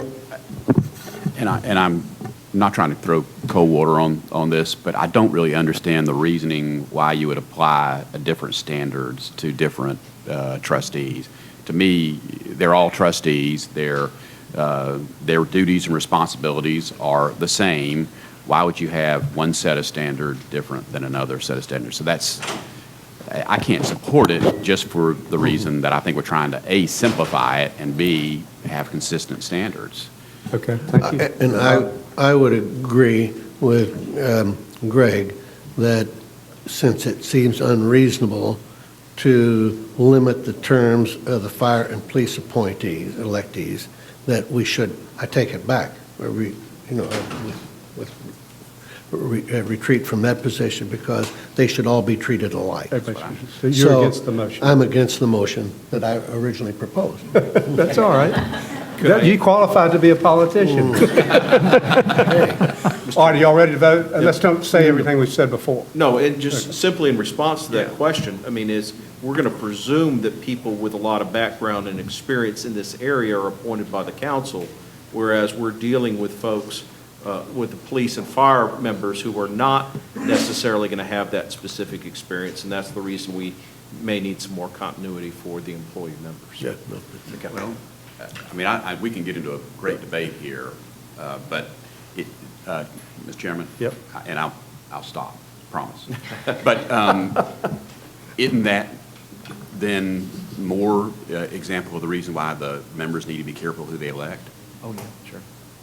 But Okay, ready to vote? All in favor of the motion? We're Yeah. not considering the 1 year. and That's still late, that's still out. Okay, all in favor of excluding the trustees elected by the police and fire from the term limits requirement, raise your hand. 1, 2, 3, 4, 5, 6. All opposed? Well, who's in favor? Wait a minute, Who's in- I would, oh, you are opposed, right. Okay, wait, let's go back. All in favor of excluding the trustees elected by the police and fire from the term limits, raise your hand. 1, 2, 3, 4, 5, 6, 7. But who's in favor of term limits on any trustees? that'll be next. Okay. Wasn't that the No. that's answered? Let's don't confuse it any more than it is. All opposed to excluding those trustees, raise your hand. All in favor of Whether excluding. we exclude them or not is relevant. That's what we just voted on, Cindy, isn't that what? I think it passed. You had 7, didn't you get 7? All right, so they're Yeah. 7 to 5. 7, they're excluded from the term limits. That's Right, okay. Y'all got that, okay. 7 to 5. Okay, now, let's go to Bob's motion to take away the comeback preview. We'll come back to you in a minute, John. Let's get this stuff done. We're voting now on whether to require, that you can't come back once your term limits expire. For the appointed members. For the appointed members. Bob? Bill, just a point, if city council has a right to recall their members at any point in time, then, and we just excluded term limits from employee elected, then I don't know what sense that provision Whether we should have makes. term limits at all? Yeah, I don't know whether we should have term limits or exempt people from term limits. It appears to me that they serve at the pleasure of the trustees. council, and that's all we need to know So about that's that. Right, so I'm going to take that as a motion to amend to delete the term limit requirements for all the board members, given the fact that the council can recall anybody at any time. Right, I second that. Second, that's a motion to amend on the amendment to delete the term limits requirements for all trustees. All in favor, say, raise your hand. 1, 2, that's There's no No- re-election? You just got, you're going to. no term limits, because the council can recall. But three. But the council can recall a trustee at any time, And That's so not likely. can the police and fire. and so can the police and fire. Trustees serve at the will Right. of their constituents. Right. All right, let's go back so everybody understands it. All in favor of deleting all of the term limits requirements, raise your hand. 1, 2, 3, 4, 5, 6, 7, 8, 9, 10. Okay, so term limits are out. The principle being all members are treated. All treated are treated the same. Okay, all right. So then we don't need to consider Bob's motion anymore. So let's go on now. We've dealt with number 5. So did we change anything? We deleted the whole paragraph, is what we I did. mean, from the current Yeah, government. we didn't change any of the governance of the board. Okay. We have, on number 5, we have now changed that, y'all recall, to the mayor with the approval of the council. Number 6, actuarial standards. Charlie? Again, just only one word in there bothers me. This is a recommendation. And I understand going to 120 days, but the fund shall endeavor to complete, I think we should say the fund shall complete, deliver such analysis no later than 120 days. Here's the reason that that's in there. On some occasions, the city has not provided the information that it is needed to the fund so that the fund could complete its work. I understand. But Our you think the recommendation- standard should be they should do it? I think our recommendation should be it's done in 120 days. If the city causes a problem, there needs to be a discussion about that. All right. So your motion is to delete the words endeavor to Right. in 1, 2, 3, 4, 5, 6, 7, 8 lines down. Second to that motion. Second. All in favor? Aye. All opposed? That's a unanimous vote. And I'm not sure we should dictate the 7% discount rate for a period of time, of any time, because circumstances change. I'm not sure that should be in governance whatsoever, is declaring the discount rate, whatever it may be.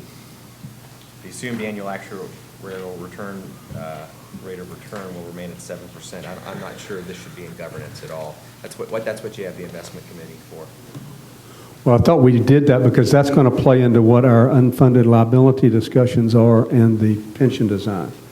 I think you make a great point. I think it's designed to sort of bring resolution in the short term, so where do we come out on this? And then secondly, it's modified by, or you can... Unless otherwise agreed or as city otherwise and the required. fund. So if the investment committee were to say, look, this is just not appropriate, and here's the reason why, it would be a...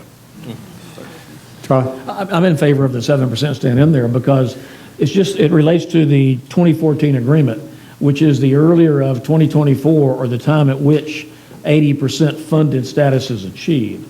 So all we're trying to do is put a standard in there until we get to 80%, and then that goes away, and then that will be discussed at that point. Okay. But if the 7% discount rate doesn't get us to 80%, then what? We're perpetually locked at. We're perpetually locked at 7%. That doesn't make any financial sense. Is there a second to John's motion? Dies for lack of a second. Any other questions on the section? Yes. Greg? I think Charlie brought up a good point, and I'm a little confused by the 2014 agreement. Is it defined? Yes, that's over in paragraph 9, fourth line of paragraph 9. That's the existing 30-year agreement as modified by a new agreement or an amendment to that agreement. Okay. To incorporate all this. Okay, thank you. Right. John Trichter had a point. Okay? Actuary's coming up.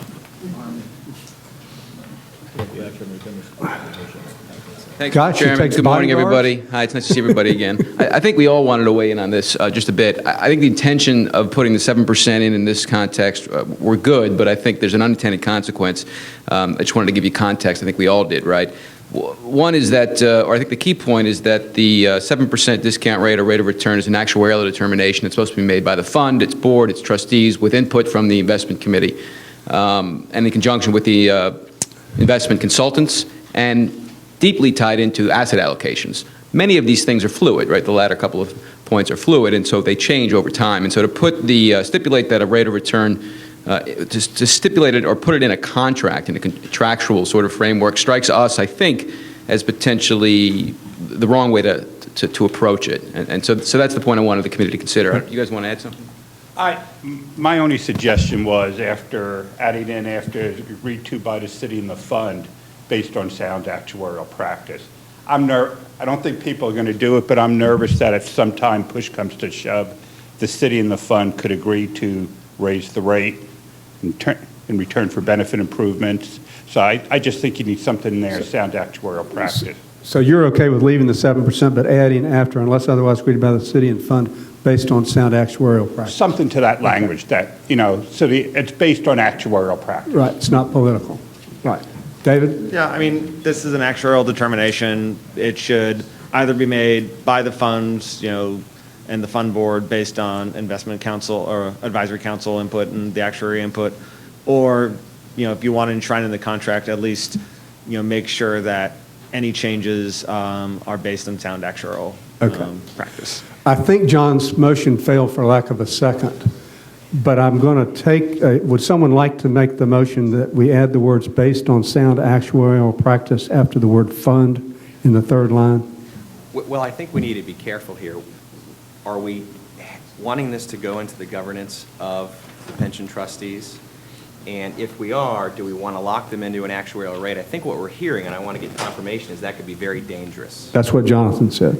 And I understand from Mr. DeZubi that his intention is to give the rate of 7% as a ceiling, but not as a floor, in the event that, or is that not what you're saying? That's not what I'm saying. I'm just saying that down in item C, the actuary is going to be doing experience studies, which is going to look at, as we're talking earlier on allocation, asset allocation, and come up with, under actuarial standards, a range for what the rate of return is going to be. And somehow I just want to see that tied back into after the actuary and the plan. Okay. It's not a floor or a ceiling. Bob Miller.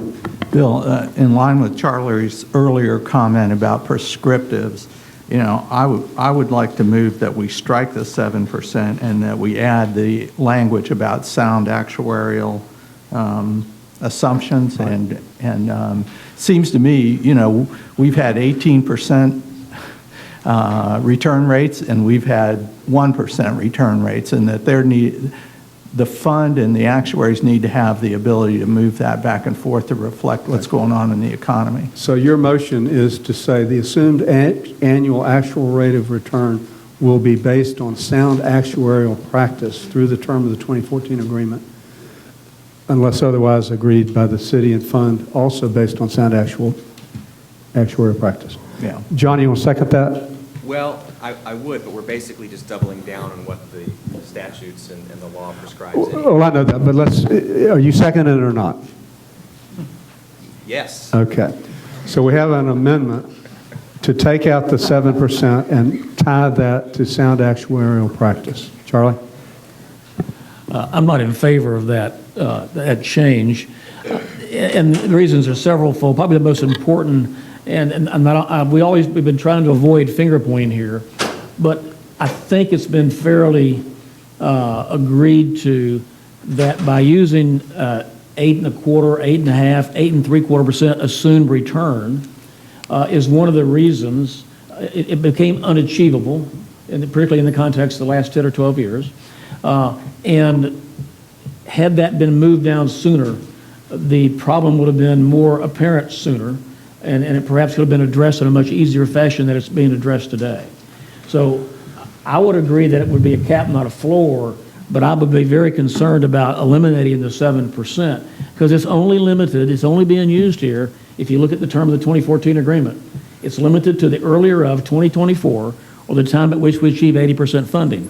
So it provides a governor, if you will, on the ability of the fund to change the assumed return, which has an extraordinary impact upon the unfunded liability calculation. And one of the things we're trying to achieve is much better funding to make sure that our public safety employees get the benefits that they thought they're going to get. Okay. I'm definitely against eliminating 7%. Okay. Other discussion? Bob? I withdraw my motion. All right. John, you seconded it. We're going to have to vote on it because I don't think John's going to withdraw his second. Are you going to withdraw your second? I like what Charlie said. All right. So the motion is withdrawn. So now the motion is to add the words based on sound actuarial practices after the word fund on the third line. Is there a motion? There is a motion. All in favor of that, say aye. Aye. All opposed? Thank you. I never want to run for city council. All right. We've already taken that endeavor. Anything else on paragraph 6? Paragraph 7. We've heard John Keene's remarks. This basically comes out of the mediated settlement agreement. Any motion to change anything on that? Seeing none. Article 8, Section 8. I got a question on 8. 8, yes, Charlie? I think Mr. Keene's statements on that were pretty much on point. It seems to me the fund administrator is a city employee. Without getting into the other arguments about that, why wouldn't the fund administrator be a participant in the general employee pension fund? That person should not be held out separately from every other employee of the city. So you're taking out the defined contribution. I'm saying that he should be, that person, I should say he, that person should be a participant in the general employee pension plan, just like every other non-safety employee of the city. And I think I can respond to that, which is all right with me. And I think that would be all right with John. But when John first applied to be in the general employees pension plan, they said he wasn't an employee of the city. And so he's the only person employed by the city of Jacksonville that was not, or an agency that was not eligible. Cindy? No, I think whatever the employee said, Mr. Keene was a previous employee of the city. You can't retire and go back into the pension fund at the level at which they sought to have them. And there were all kinds of different issues on FRS or city or senior management plan. So I think cleaning it up in the future is fine. Putting him in the GEPP is legal and there wouldn't be a legal obstacle should the task force seek to do it. Let me ask a question on that. Yeah. That was a good issue, Cindy. If the person who is selected is a retired member of the police and fire pension, would that prevent the individual from going into the general employees pension fund? It may if they adopt the qualifications. Aside from the qualifications, if they were a retired member, then they couldn't be in they would still be in the GEPP, not in the Yes. police and fire pension fund. Because I guess that was the issue with John King. He was a retired member of the police and fire fund. And perhaps that was. It's probably best not to Let's let John debate answer that that. right now. I think the issue going forward is could somebody legally be in the GEPP as the city fund administrator? And the answer to that is yes. Is yes, okay. Yes. John, briefly, please. We agree with the general counsel, and what it takes is an amendment to Chapter 120, which would then add the administrator of the police and fire as one of the agencies that can participate in the fund. Currently, in addition to the general city employees, they got the housing authority, of course, they got the JEA, Right. and there's one other agency then. You just simply say, or administrator of the police and fire, amending 120, and that would make that individual then eligible. So our recommendation should be that 120, the ordinance code be amended, or the ordinance code be amended to provide that the administrator would be in the GPP. Mr. Chairman, I wouldn't worry about the method by which it is. I would just identify that you'd want them in the GEPP. Okay. All right, so And that'll simplify the document. Okay. So let's get that. Charlie's made a motion. Somebody made a motion. Who did that? Charlie. I think I did. And there was a second somewhere? second. Okay. Gwen seconded. Greg? Got discussion? Yes. Okay. Mr. Chairman, I just want to know so the only risk with that is that the person making the investment decisions is also benefiting from those investment No, decisions? that's the GPP. Okay, so it's Right. not, It's not the police and fire. okay, fine, Right. thank you. Any further discussion? So we'll change that to go into the GPP. All right. All in favor, say aye. Aye. All opposed, that's unanimous. Okay, status of the 30-year agreement. Any questions about that? I thought we decided to do it semi-annual because of the cost, so we changed it back to quarterly. John felt that quarterly was important because semi-annual, you got too far out. And he views it, if there's nothing wrong, he's going to send a letter to the judge saying nothing's wrong. He felt strongly about the quarterly. Any further discussion? All in favor of paragraph 9, say aye. Aye. All opposed? Unanimous. Number 10, return to collective bargaining. This was originally that it was at the end of the agreement, but now given Judge Wallace's decision, it starts now. All in favor of 10? We have to have 10 in here. Yeah, I think that's important because it clarifies about the collective, why we're not doing something. Because our recommendations are going to collective bargaining. Okay, that's unanimous on 10. 11, consultation among parties. I would think everybody would agree with that. 12, expression by charter and ordinance. Everybody's okay on that. 13, you've heard the discussion on that. That's okay with the city. Any discussion on that? So that's unanimous. So on the investment authority, I'd propose to defer that until we can get that more looked at, but that will come back. So as, I think y'all have approved the governance proposals as amended, and I'll get it working with John and Cindy and get that back out to you. So let's take a break. Before we take the break, I had asked, just so y'all know, we're going to have a presentation by Mr. Hightower and Mr. McElroy coming back, and then by David Drain.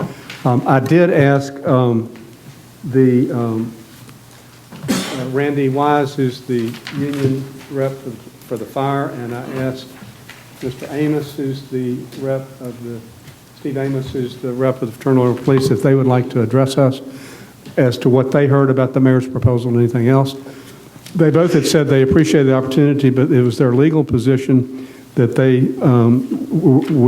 were not subject to collective bargaining, number one, or they were subject to it, but they could waive it.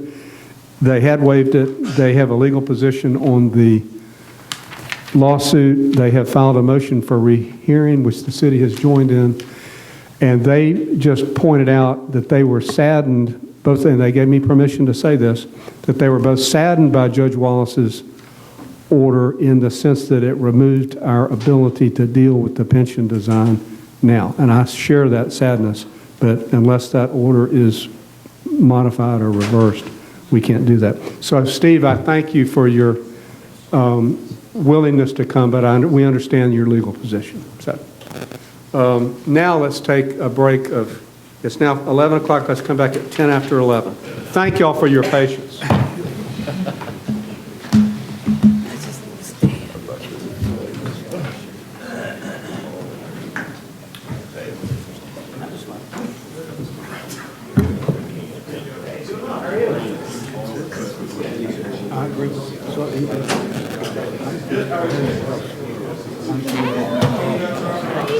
Hey, hey, how are you?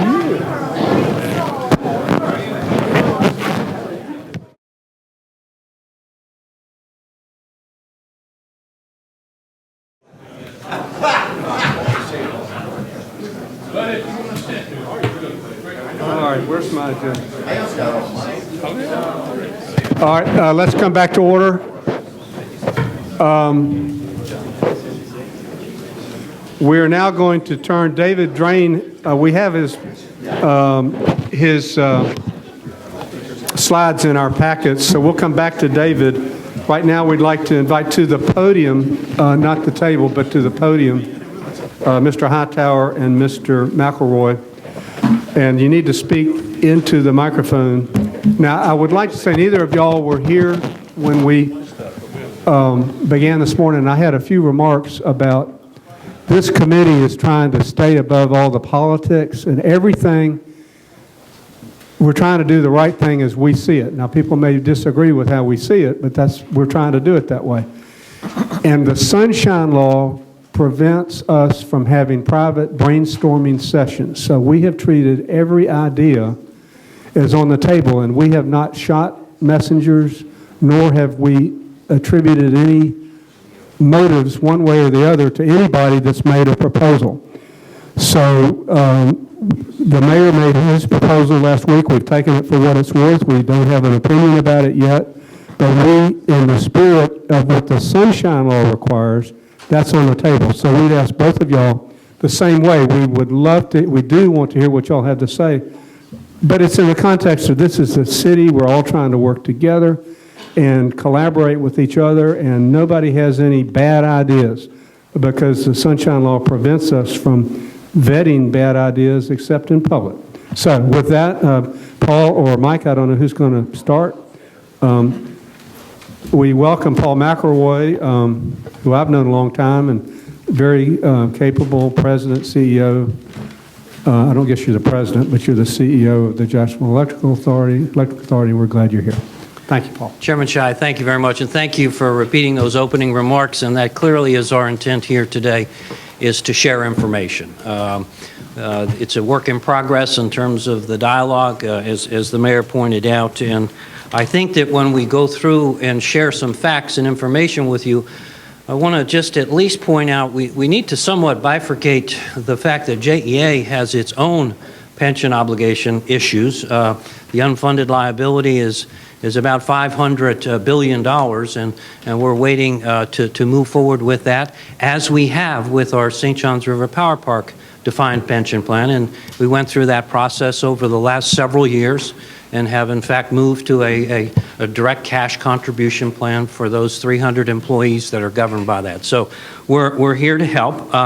I think the other issue in terms of a couple of housekeeping ideas, points, we characterize the issue of 40 million really more like 560 million. I mean, it's a long-term deal. It's a big number for us. And then finally, yesterday, and all respect to this task force and the committee members, we had a long-standing agreement with the council to meet quarterly and give them an update on the matters and affairs of JEA. And that's what we did yesterday, and we had some dialogue on this, so it wasn't to jump out and jump ahead of the committee, so thank you. I want to talk about 3 or 4 points. One, a little background or context. There are 4 key financial areas or drivers. Give an overview on total government transfers, share with you an independent assessment, address several questions that have been raised over the last 10 days or so in the public domain, and then answer any questions the committee might have. Thank you. First and foremost, the utility is somewhat under siege with respect to unit sales. Our unit sales for the since the Great Recession are down from the peak which occurred prior to the Great Recession in about 2006 and 7. So we are down 10%. Yes, sir. These are units of electricity delivered, gallons of water delivered to our customers. So since the Great Recession began, we are down 10% in electricity, and so we deliver a unit, and then a multiplier effect is how we drive our revenue. So in a sense, we've made up for that shortfall through expense reductions, cuts, and other activities in the utility. This is not a phenomenon that's unique to JEA or Jacksonville or Florida or the Southeast. This is a national phenomenon going on. And so the good days of, as the chart illustrates, 2 to 3% historic growth are well behind us, and as we look forward, we're looking at basically flat growth in the utility business, both on the electric side and the water side as we go forward. We built up a considerable amount of debt on our balance sheet. I think a number of you might be aware of that. We had a tremendous building effort and a rebuilding effort of both the water sewer system and the electric system in the period of about 98 to 2008.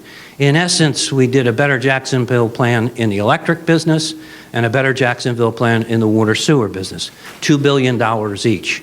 And that debt built up without any price adjustments. In the period 2006 through 12, we adjusted our pricing, but we still are saddled with extremely high debt loads. And what the chart illustrates there is the green line is really the metric that we look at in terms of what the market is for similarly sized and typical utilities. So we are well above the benchmark in terms of our overall debt load. That said, we have an aggressive plan in place that we have been executing now for the last 3 or 4 years to pay off on the electric side $250 million a year in debt, and then hold flat the water sewer system debt and pay off about $25 million. We've reduced that debt by $100 million over the last 3 or 4 years. So in terms of cash flows, it's key to stay on track here and getting this debt down more towards industry standards. We have facing us at the utility a considerable onslaught of regulatory issues affecting our business, both and then primarily the big dollars are in the electric business. We are looking now in the 2 to 10 year time frame of approximately $1 billion in environmental mandates or regulations that have to be absorbed into the utility system. The primary driver here is CO2, and really the elimination of CO2 in our electric generation production using solid fuel. So we will have to transition.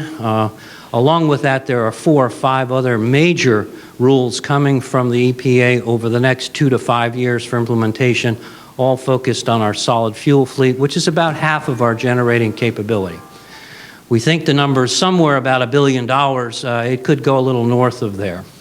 On the water supply, we have a $100 million question, a risk ahead of us in terms of the Water Management District's recent ideas regarding the regional water planning supply that they're putting forward. It's a 5-year process, and they have teed up for our community about $100 million in projects for long-term water supply planning. We think as we tie back to the fact that our sales are down 33%, we're not going to rush and support building $100 million of additional capacity when we're not even coming close to what has been allocated to us. But that's a larger issue and may get to a state level issue we'll have to be cognizant of in terms of our risk. Revenue growth I pointed to. Revenue growth is a thing of the past. Our customers have adopted efficiency standards, lighting, air conditioning. Every appliance in the house is multiple times more efficient than it was before. This happens on both sides, the residential and the commercial side. The lighting fixtures now, and we went incandescent 5 years ago. Everybody went to the CFLs. We're on to LEDs now. That's an 80% reduction in electric usage. So while we may see 6,000 to 8,000 new connections, we got 400,000 people out there that are driving their efficiency down. And so we've got to manage through that, and one way is going to be adjusting our cost profile. Pensions, I mentioned, we have a $445 million unfunded pension liability. We contribute $38 million a year on an annual basis from just the JEA. The 8% is in addition to that from the employees. It's 28% of salary. Fuel is always a risk to us. In fact, the fuel markets in terms of natural gas, we had a good run, but in the last 30 days, the annual cost of fuel has gone up $50 million. And we've got reserves to support that, so that's not a big issue for our customers, but we manage through that process. Critical infrastructure compliance. Yesterday, a small municipal out in California was fined by FERC, Federal Energy Regulatory Commission, $12 million for an outage that they were part of. And so this whole new regulatory compliance regime in the electric system, we've got to be very cautious of and invest in and make sure that we're ahead of the curve. And then ultimately now, assessing and looking at the thought of another $40 million in terms of contribution. I think with all of that, that sort of sounds a little dim, but I want to thank our customers. I want to thank the community for recognizing all the hard work that the men and women at JEA have done in improving our customer service, our service delivery, and our customer satisfaction. On page 6, J.D. Power recently, Wave 2 in 2014, recognized a consistent, again, improvement in JEA service delivery and ranking among 130 national electric utilities. 18 months ago, JEA was in the bottom 5 of 121. This fourth quartile, we're up to 58 out of 136. They've added some. In many of the attributes on the right side of the slide there, we can see that our service, our customers tell us that we are in the top quartile, the best of the best in terms of customer service, quality, reliability, billing and payment, communication. Where we fall down is price. And so we're a little concerned. A lot of utilities in that fact that unit sales are going down have pushed the price lever to try to make up for the revenue shortfall, lower unit sales. And we have been able to push that off and plan to keep pushing that off as far as possible. And I think that's supportive of what our customers and our community are sharing with us. Price is still an issue. So in summary, in the background, sales have fallen from pre-recession levels and will continue to remain flat. We're down 10% in the electric, 23% in water. Our margins are going to shrink because we're just not going to see the growth as we go forward. We're flat sales to declining sales. We've got a debt reduction plan that we have to keep in place. It's critical to keep in place to get our debt down, to be flexible for future events and service to the community. Environmental compliance is just a complete uncertainty and unknown in terms of the absolute dollar amount and the timing of that. Our unfunded liability is first and foremost from the JEA perspective to really look at that $445 million and how we address that, similar to the way we've addressed it with our St. Johns River Power Park pension, and price is still an issue for our customers. Mr. Chairman, I'm going to try to move into this like jumping rope, not to do that, but on this slide, I'd like to go ahead and address it now. From the chairman's perspective, we just took every one of we have 4 new members of the JEA. Would you talk into the microphone? Because they have we just came back from Washington in our early December where we met with the 3 rating agencies, and you'll see a slide up there later. This slide is very important in the discussions from the board's fiduciary responsibility. Each one of those bullets are issues that the three rating agencies have with us every time we go up to Wall Street. And they grade us and rate us at the end on, one, how we're addressing this, and what is our strategy going forward. So in context, as we go into the rating agency and as the CEO addresses where we're going to be going in our strategic plan for the next 5 years, it is really important that these are bullet points become, in essence, points that the three rating agencies ask us, one, how we're doing, how we've done in the past year, what we're going to be doing next year, and what is our strategy in those. So just to put that in context so that we understand it, and again, I apologize. Thank you, Mike. On the unfunded liability, is that to the GEPP? Is that your share of the GEPP? Or is that, y'all don't have a separate plan? We do not have a separate, it's our portion of the general employees pension plan, which we're obligated to participate in under charter. Sure, Yes. understand. Just want to clarify that. Okay. Please continue. I'd like to turn to, so that's the context of the challenges of the utility, of the big strategic issues, and really the call on revenue as we go forward. I want to just talk in terms of government transfers, total government transfers for a moment. The chart illustrates to the left, the pie chart, this coming year, there'll be government transfers is defined as the contribution, the calculation of, some call it a dividend, the franchise fee and the public service tax. But we look at it as funds collected from JEA customers and remitted essentially to the city for the general fund. It's 22% of the general fund for $233 million this year. In calculating it, it's roughly anywhere from 9 to 11%, depending upon the calculation you go through. And in a moment, we'll see it's a significant portion when we look to benchmark against other similarly rated utilities. In the last number of years, the bar chart here indicates that the last number of years we've had a significant increase. In 2007 to 2012, really, 2013, we've seen a $77 million increase in the amount collected from JEA customers and remitted to the city to the general fund, or a 51% increase. Historically, and I would point out, historically, going forward now, we don't see sales growth and we don't have price increases planned, so that's going to level out in terms of the level of growth, and we're already tied in contractually to a minimum payment of $2.5 million a year through 2016. So, but in essence, there's been significant growth, and we'll talk a little bit more about this on this slide. When we entered into the current agreement that governs the amount of the transfer from the JEA and JEA customers to the city for general government purposes, we were on that nice trend line of 2 to 3% growth in revenue back in 2008. And so when we negotiated, we agreed to a $2.5 million a year minimum increase just to stabilize the city's budget process.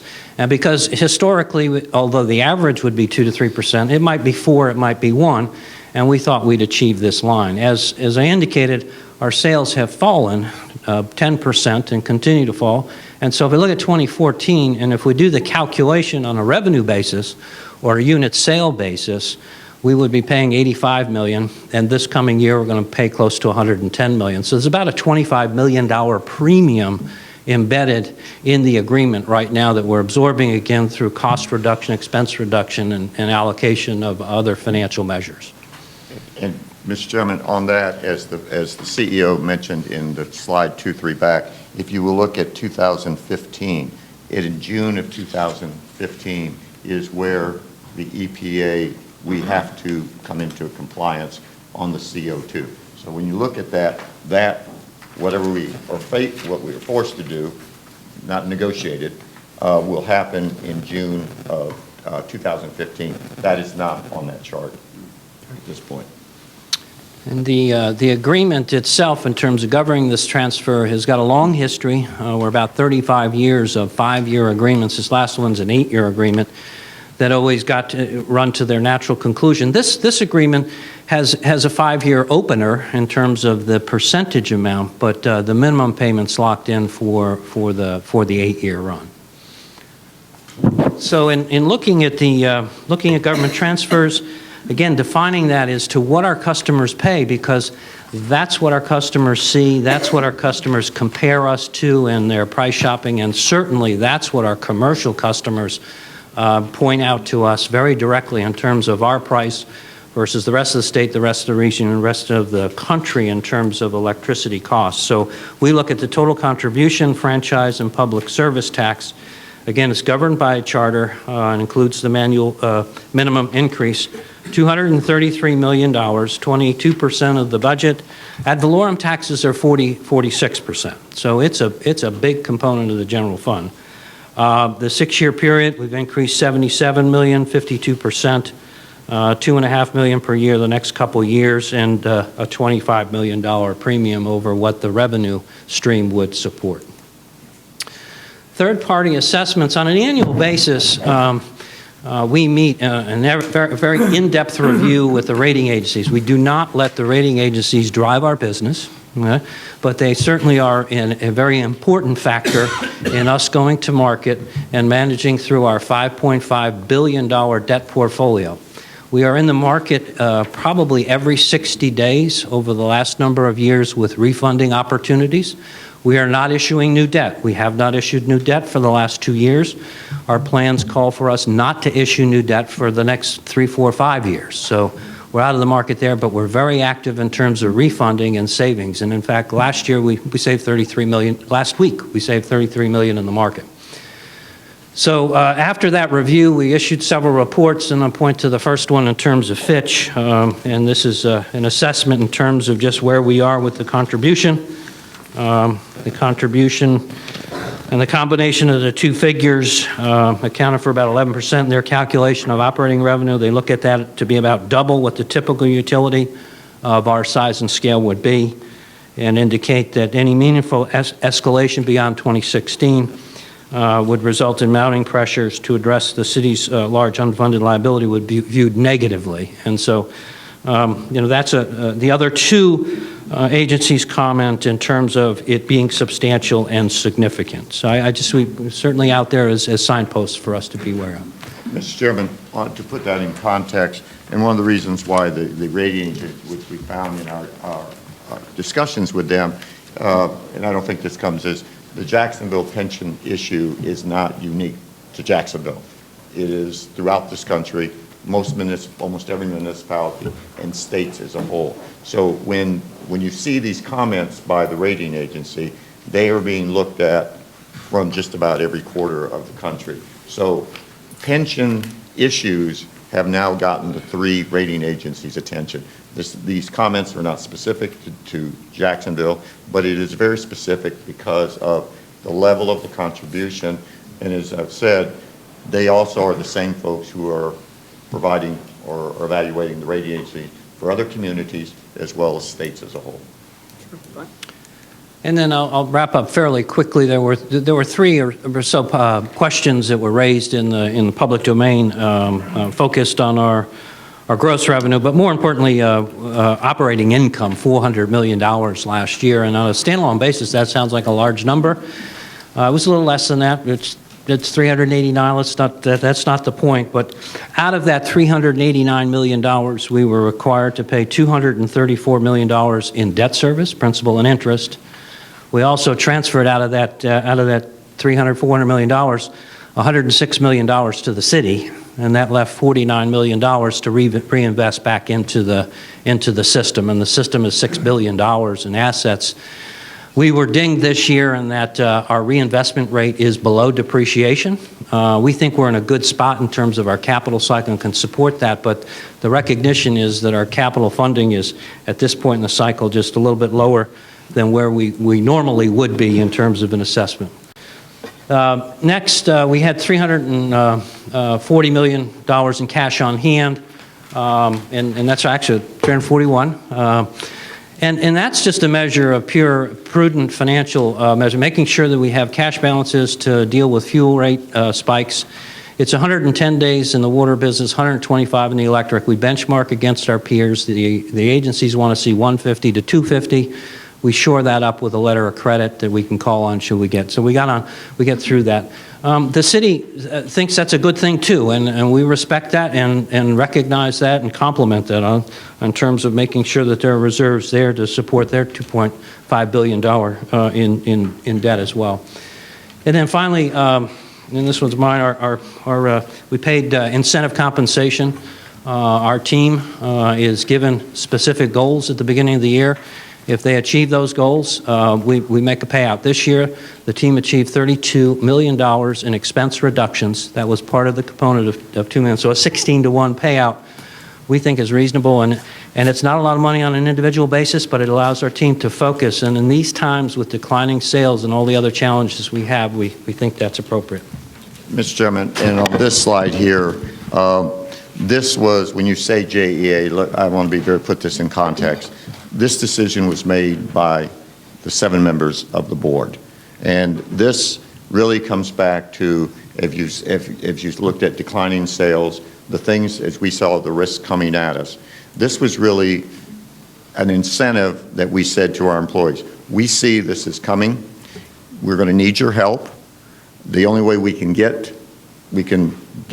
save the money, we are labor intensive. We have a unique group of very skilled employees and some extraordinary leadership there. And this was from the board's perspective of we've got to begin to find, call it changing the couch, whatever it is. But part of that strategic plan, it is not going to be the board that's going to find the extra money. It's not going to be the leadership. It is the labor force. Now, and when we put that out there, they did it. And one of the things is, if you go back, is on that the slide before that where it talks about that we really have not met the standards, candidly, in the industry about cash on hand. One of the reasons that, I'm not going to use, not a lawyer and I'm probably going to get in trouble with Wall Street, they looked at that and asked that question. One of the things, though, that why they said we're not at standards is they said, but you, for the last 2 or 3 years, $250 million a year, you're reducing debt. And that is a good thing. So as we're looking at sales, looking at EPA, and realizing you can squeeze so much, we came up with the incentive plan to our employees. They know about this. That was the reason the board made the decision to have an incentive plan so that we could become efficient and continue to find efficiencies. Great. Questions? Or do you want anything else, Paul? That's it. That's it, Mr. Chairman. Thank you very much. Thank you all. We just commend the JA for lots of reasons. They're out there real quick when there's a storm. Just in lots of ways, customer satisfaction is great. Yeah, Mr. Chairman, on that issue, again, in the public domain, you probably heard last night and this morning, as we speak, there are more than a dozen trucks, a number of employees who are in Savannah at this time because of the ice storm which is being confronted. And that is sort of a reciprocal type of thing. Are the residents of Savannah contributing to our pension plan? Yes. Well, if we ever have a bad situation, they're coming down here to help us. We appreciate the opportunity. Thank you. Questions? Charlie. More of a comment than anything. I'm reasonably familiar with JA operations, having served on the board for a short period of time. It's a very complex and far-reaching organization, and this was an excellent summary presentation, but I'm not sure this task force is really equipped with the necessary information to come to any conclusions as to what could or could not be done. I know the administration is speaking with the JA about that. There's just so many aspects of this thing. The JA doesn't pay income taxes, et cetera. So, if you compare it to a profit-making entity, et cetera, so it's a very complex and far-reaching organization, and it would be difficult for us to be able to analyze this and come up with a rational recommendation with the administration and the JA board and executives working on that. Yep. Thank you. Yeah, and on that, in disclosure, again, in the public domain, reacting to public domain, and the chairman, who was part of that public domain, you heard my comment for the number. We are attempting to put into a process. Charlie will tell you this. The JEA's first fiduciary responsibilities are, as this chairman sees it, first to the ratepayers, and secondly, because what we do with our ratepayers the rating agencies. So we have two major stakeholders. On the issue of where we are is, let me tell you the process, is that we, as I said yesterday in the paper, we are open to anyone that has a proposal. But the process has been for as long, I've been on the board now for 14 and a half years. Been watching it for a number of other years. There's a process, whether it's the city or someone else. Bring a proposal to us in a formal proposal. At that point, the board will then determine, we'll look at it. We, at that point, would now, given a couple of our former chairs who created it, we have an audit and finance committee. That proposal, then, the chairman will look at it, talk with our CEO, and determine, in most cases, when someone is asking for something, we send that proposal to the audit and finance committee, because they are the ones who basically the board looks to, which is made up of board members, and in this case it's 4 board members, who have financial backgrounds, is that at that point they will begin to do, quote, the due diligence. And then at that point, the CEO and his staff begin to look at. Given what the due diligence is, they will then come back to the board. Given what they have done as the Finance and Audit Committee, we'll bring it back to the full board. At that point, the board will make a decision in looking at it. So that's really how the process is. Again, you know, these are energized times. There's a lot of emotion. There is no silver bullet. I think you all have found this out. I think the people sitting in this room represent that. There is no silver bullet to this. But in this case, and this is not meant to be critical or anything, the JEA has a process and a procedure of which we approach anyone who comes to us, whoever it is, about helping them. It's not, and I don't mean this in the wrong way, when you read the charter, our fiduciary responsibility is first to the ratepayer. Present us with a proposal, and then we put in motion the process to do the due diligence, and we will do that, and we look forward to it. And there have been other folks who have come to us, charitable and some other reasons, and we have a process. It's not ours, not mine. It's the way we do it, and that's what we attempt to do. And candidly, the rating agencies understand that we are. Sure. And that we well, we understand, and I knew that they had some preliminary conversations, and those will go on. And as we understand it from your comments, that there's a willingness to discuss, but it's certainly, finality is probably very unlikely before we go home from our work. But it's just another thing on the table. Yes, sir. The conversations. So thank you. Thank you all very much. Any other questions, comments? Thank you. Oh, let me just, I had asked Joey Gravy the amount, because as I understand it, is it the public service tax is a 3% rate. The city has a cap on that of 6%. So as another potential revenue source, taking into account all that you've just said, is the possibility of raising that from 3 to 6%, and that's about a $28 million. Each percent is worth about $28 million. Is that right, Joey? So the public service tax is 10%, and that's separate. The franchise fee. Maybe it's the franchise. It's the franchise fee. Yeah. There's a 3%, 6%. Not that we're deciding anything about it, but it's another source of potential revenue. Yeah. Taking into account all that you have said, there is a possibility of a $28 million a year source there. So it's about $40 million in terms of, $38 million in terms of a 3% franchise fee. Who pays for that? And the customers pay for that. And the customer would Understand that, right. The customer would be, that would be added on top of the franchise fee. That Sure, got it. Joey? Chairman Shai, I've got the a 5-year look back on the franchise fee that I'd like Would to you just pass distribute out to that? the- Okay, that's great. Super. Chairman, Okay. to the committee, thank you very much. Thank for you your very time, much. and This is I very helpful. appreciate all the work you're doing. Great. David Drain and Jonathan at Trichter. We have your slides, so, and these are important. We've got about 15 minutes. I know that's not enough time, but we're going to be back here next on the 12th, so we will have time to do that, because now we're sort of moving into the harder part, which is the pension, not the governance wasn't hard, the pension design and unfunded liability. So David, you want to just go through it real quickly with us?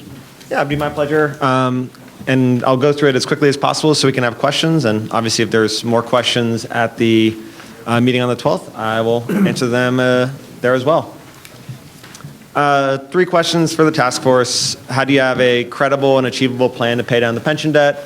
How do you design the benefits going forward so they're sustainable, affordable, and secure? And then governance and other investment practices. And we did 3 analyses to try to answer or shed some more light on those first 2 questions. One, looking at the different funding proposals out there, including the city's proposal from last week. 2, trying to understand the impact on workers' benefits of reducing COLAs prospectively. And then 3rd, looking at how different plan designs might handle investment risk. So in terms of paying down the pension debt, we looked at 4 scenarios. 1, what happens if you simply pay the ARC going forward? 2, what happens if you have stable payments of $190 million each year? 3rd, what happens if you have stable payments of $225 million?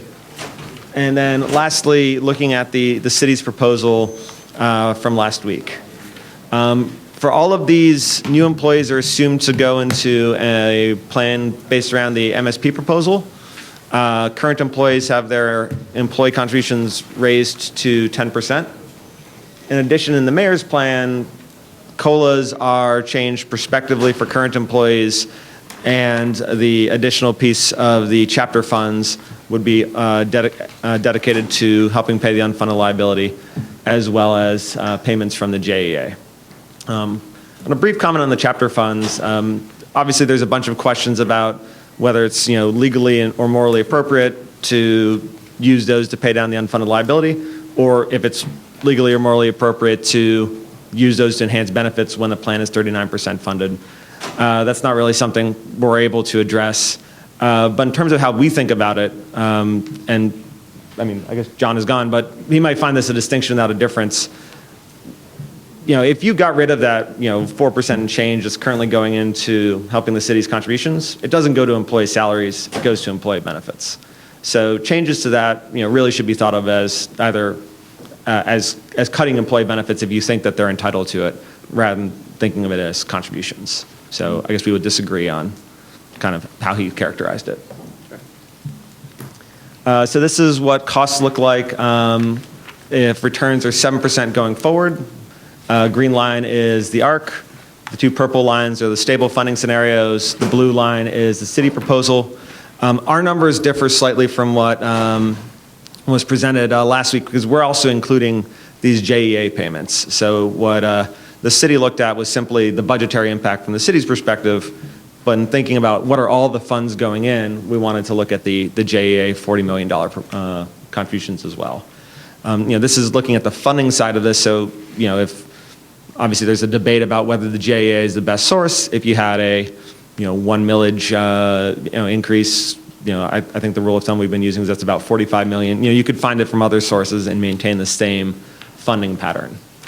And the difference is, it's really, the city's proposal has about the same costs as the $190 million proposal until the plan hits about 80% funded.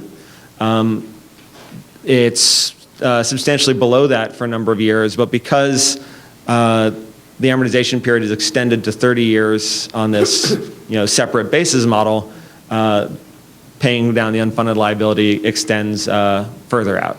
Now, this is still well within best practices for pension plans, which typically say pay it off in 30 years or fewer. So, but it does extend out that payment period. It also avoids both the large spike and then the big dip.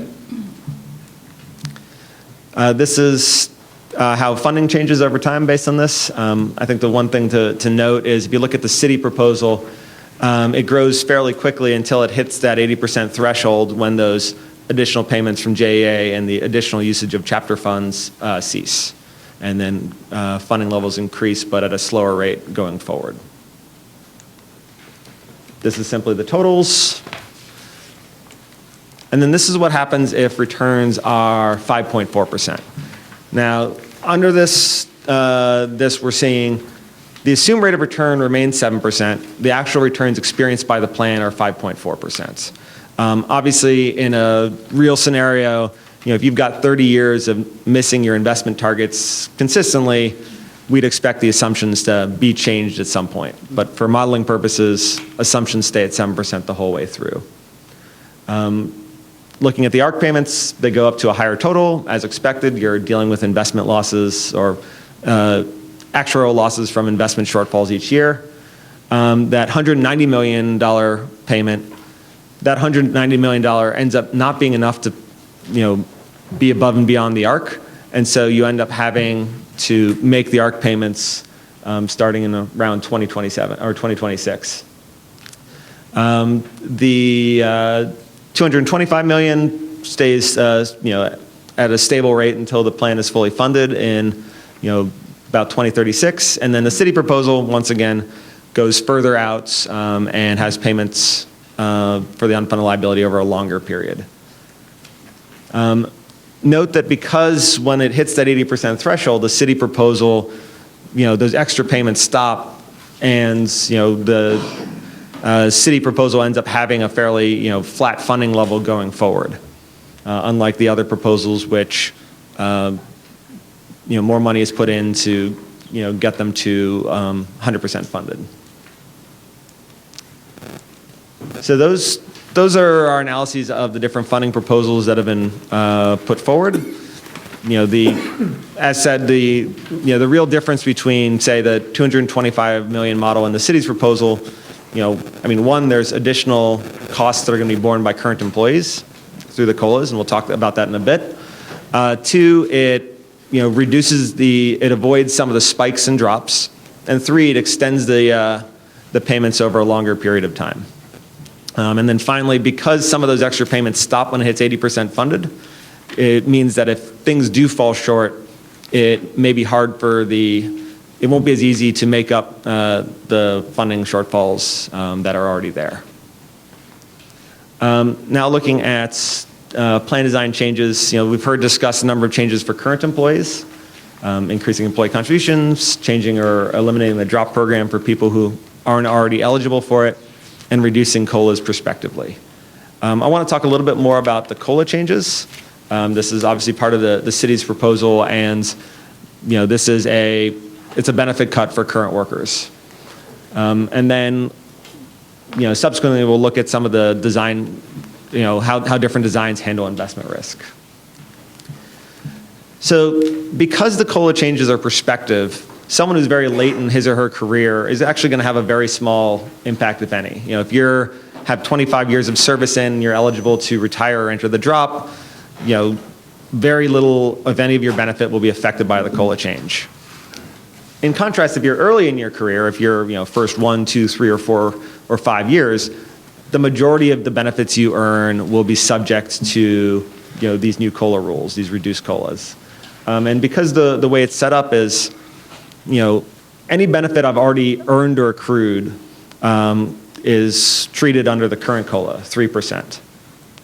But any increases that from either additional years of service or from salary increases are treated under the 1.5% COLA. So if an employee, today has earned a $20,000 annual benefit, and then, when he or she eventually retires, the total benefit is $60,000.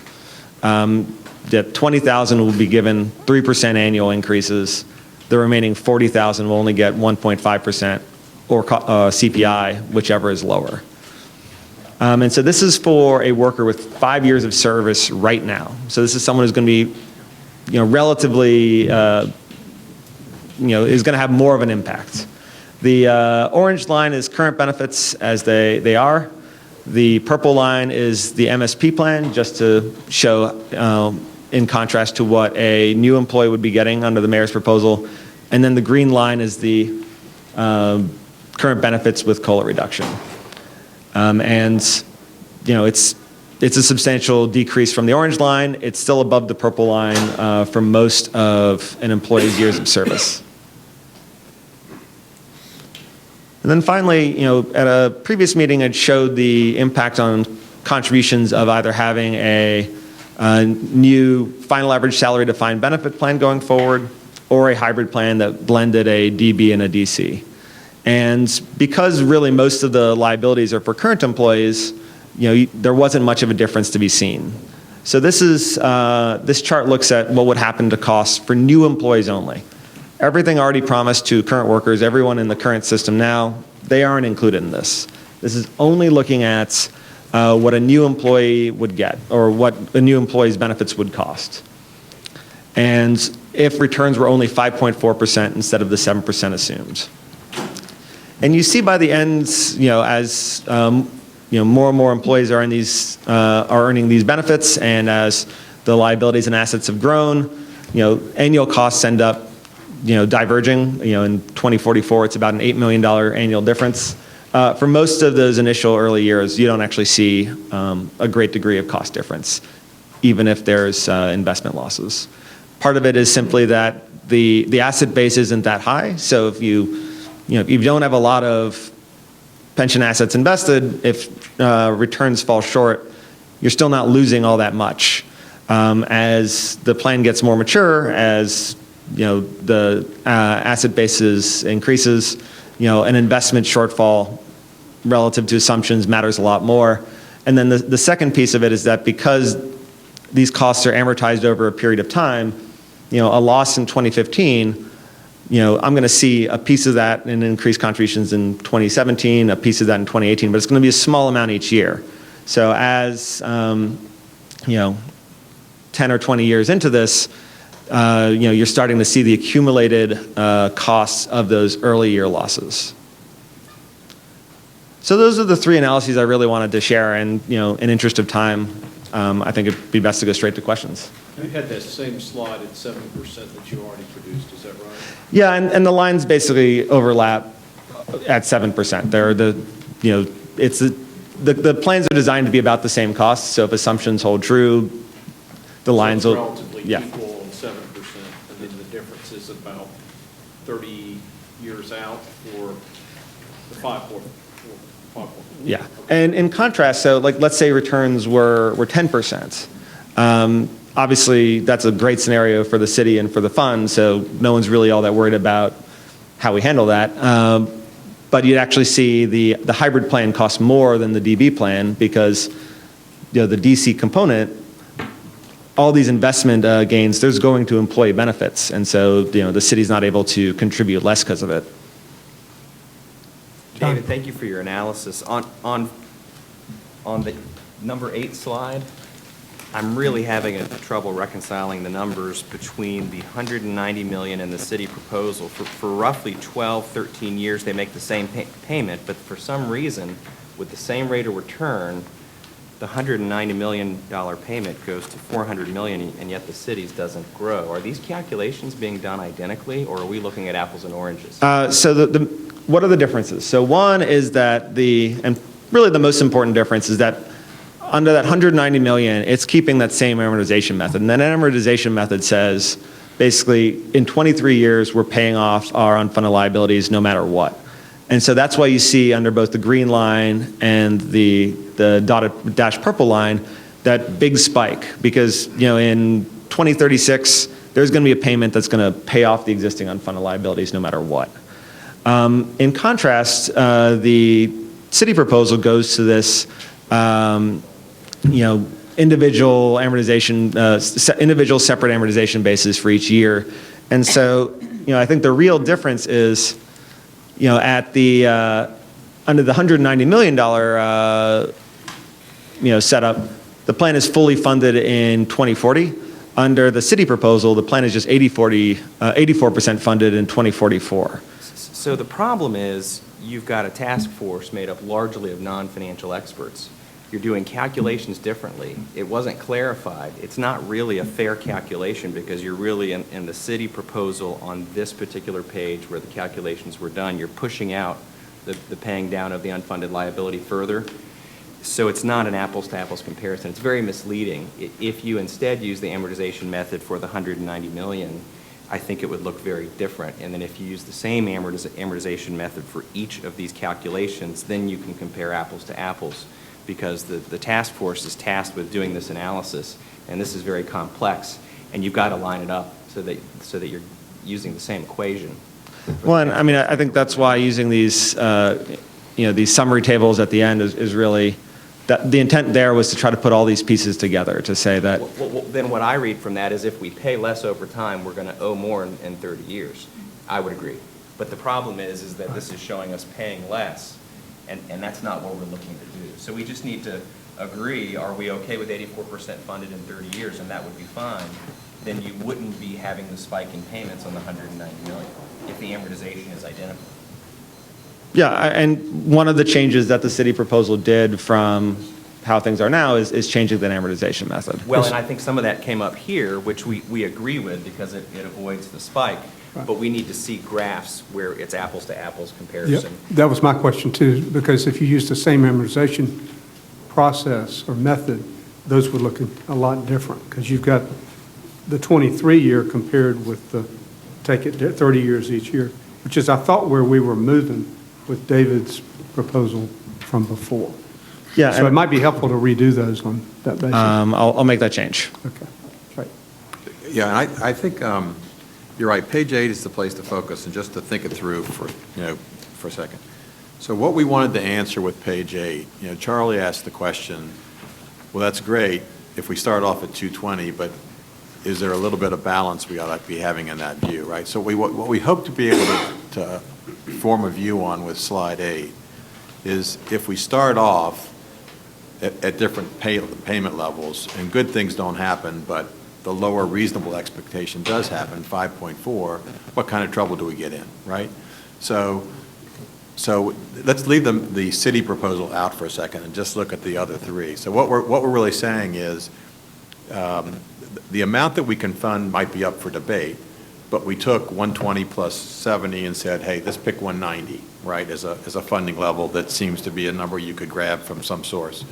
And what this would say on the 190, the dotted line, is that unless you adjusted your funding schedule, you would end up in a year with having to have over $350 million in payments. Now, we would never do that, right? We would say what's really going to happen is you'll start off assuming 7%, you'll only earn 5.4, and then at some point, the light turns on. You say, this isn't working, guys. We really have a much higher responsibility than what we're putting in here, either because we're actuarially required or otherwise.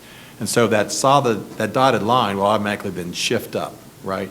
And I think the question we're trying to understand is, what's the risk we take by putting ourselves into a requirement to have an annual funding level that we can't afford if we don't start off with the safe level, which we said was 225, assuming we want to go to level funding, yes or no, is our first decision. Do we want to have our funding pattern go up over time, or do we want to sort of do it amount that we can budget and stick to, right?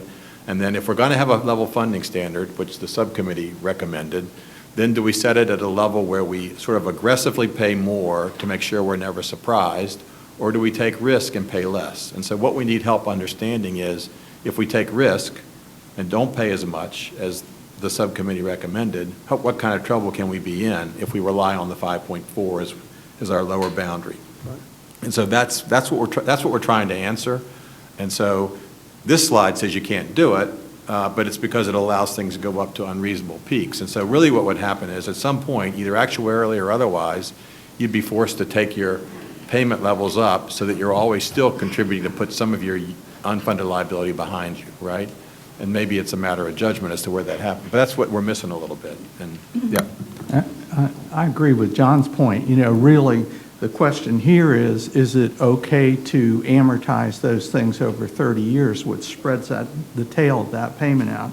So if all these schedules show, if we agreed that that was okay, and all these funding proposals were measured under the same, then I think we'd be able to see what really happens. I agree with that, yeah. And maybe we ought to take a view on that. I mean, that would help David out. I mean, what is the consequence of allowing the period to pay it off to be extended?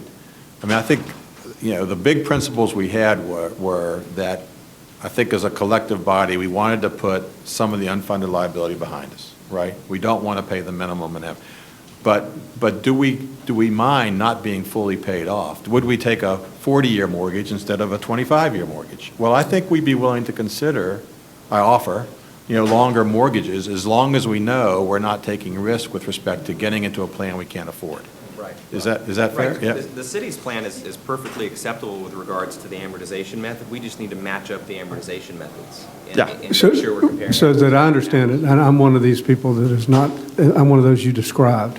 So as I understand it, if you put the 30-year, every year look on all of them, that would help us make that decision. Smooths it out. Right, and I hear David asking, are we okay, and I guess we don't really know until we get the number, with going to that spreading out, and I thought we were. Yeah. And that's the way the fund used to do it, and they just changed it 2 years ago, and we would ask them to go back. Well, no, that's a separate, the word amortization is confusing us. Yeah, it's not, that's a smaller point. The bigger point is, do you set a hard target when you're going to be 80%? And so and David has assumed, thinking that's what we wanted, I guess, that, no, we're going to force it to be paid off by 2036. And if you want to do that, this is what you got to do. And what's different, to John's point, is the line for the city's proposal allows it to say, well, okay, I'll just refinance and do it over another 10 years. And And we would, I think, appreciate the perspective from Pew and the MAVA group, but I think what we're hearing is we're okay with that. Yeah, that is it's a good practice. It, corresponds with the key best practices of do it within 30 years. It avoids some of the problems with, say, having that spike and that dip. So, we both agree with that approach and then would be happy to work to readjust these. Am I sensing that the committee is okay with that approach? And just to restate what that is, so you're saying as long as you set a boundary at some point, because, right, so 30 years your boundary, but take up to the 30 years, don't take a 26-year or a 24-year type of thing. That's what we're suggesting, right? But help me understand, because you said what I said was a different issue, because I thought it was related to the 30 years each year. Yeah, your question was, if you make money or if you make more or less than your assumption, how quickly do you cause that? If you lose money, how quickly you have to put it back in? If you make money, how do you spread it? And I think that's different from this question is what's a hard date to be funded? Okay. Thank you. Greg? Just a quick question. So is the rationale that you're trying to match up how long somebody's going to work? Is that 30-year period? When you're trying to amortize that liability, shouldn't it be over that lifetime of that employee, or does that matter in this case? One of the goals is, obviously the starting point is to try to be full funded, because one of the problems with being underfunded is you're basically telling future generations, you need to bear the costs of past generations' actions. But if you're 39% funded like Jacksonville is, you've already blown past that. So then the question is, you don't want to kick the can down the road indefinitely. You do want a set period. So piece one is, how long do you want that period to be? And then the other question, so, do you want it 23 years? Can you extend it out to 30 years? What makes sense? And 30 years is the typical practice within state and local pension plans. Somewhat picked arbitrarily, but, it's at least, you don't want to do it over too short a period. It ends up being very burdensome. You don't want to do it over too long a period. You're then just never dealing with your unfunded liability. 30 years is, practitioners have decided that seems a reasonable target. Then the other Bob, should Mr. DeZubi say, do you want to say anything at this point before? I just wanted to elaborate and remind the committee that the 30 years is from state law, and that when he combined all when the police and fire actuary combined all the bases, the 23 years came from his understanding of state law. It was not like he could have combined them all and gone to 26 years or 28. Right. It could be no more than 23. And that each additional base in the future can be amortized over no more than 30 years. It's pretty standard practice. The only rule we really want to look at is that if you have gains, you can't say, I'm going to amortize them over 10 years. If I have losses, I'm going to amortize them over 30 years. You have to treat everything consistently. Does that mean that the city's proposal is not in conformance with state law? No, the city's proposal is, because it goes back and each base is being amortized over 30 years from when it was first established. It's kind of ignoring what the actuary did in 2012, going back to his 2011 practice. And so one of the reasons why it's later is you had big losses in 2011 that was the first time they recognized the Great Recession and the assumption changes. So when you went to 23 years, you're paying it off faster. When you pull them apart, the losses from 2011 are done over 30 years, which takes you out to 2041. Okay. Ted, then Bob. Yep. David, one of the things, I think slide 12 here is, I think, an attempt to respond to what, since Kirsten's not here today, it's been her question, and she's brought it up, I believe, almost every meeting. And I think it would be helpful to us, but this doesn't quite do it.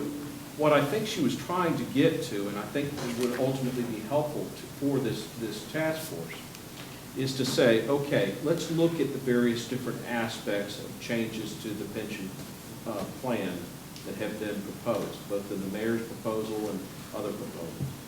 If we change, for instance, the cap on pension benefits, I know is going to have a negligible effect. I mean, it may have a $10,000 effect on the fund or something like that. But what would the COLA change from 3% to a max of 1.5%? What is that going to actually save us? Because we're trying to come up with a design, and if we're doing things, I understand the idea, the concept that we want to have some shared sacrifice from the employees, but what we don't want to do is unnecessarily create a great amount of difficulty for the employee when, or substantially harm the employee when it doesn't really help our bottom line. So what I think we need to do is say, if we make this change to the COLA, it's going to save us X number of dollars. If we make this change to the drop plan, it's going to save us X number of dollars. And what is that going to do to our overall recommendations here? Is it possible to do that? Both of those, I believe, have been done by Robert and by Milliman, so as part of their modeling for the city.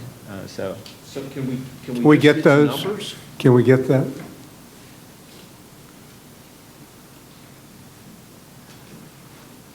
We started doing a lot of this probably even before they did the mediation a year ago. Right. And we did a lot of separate items.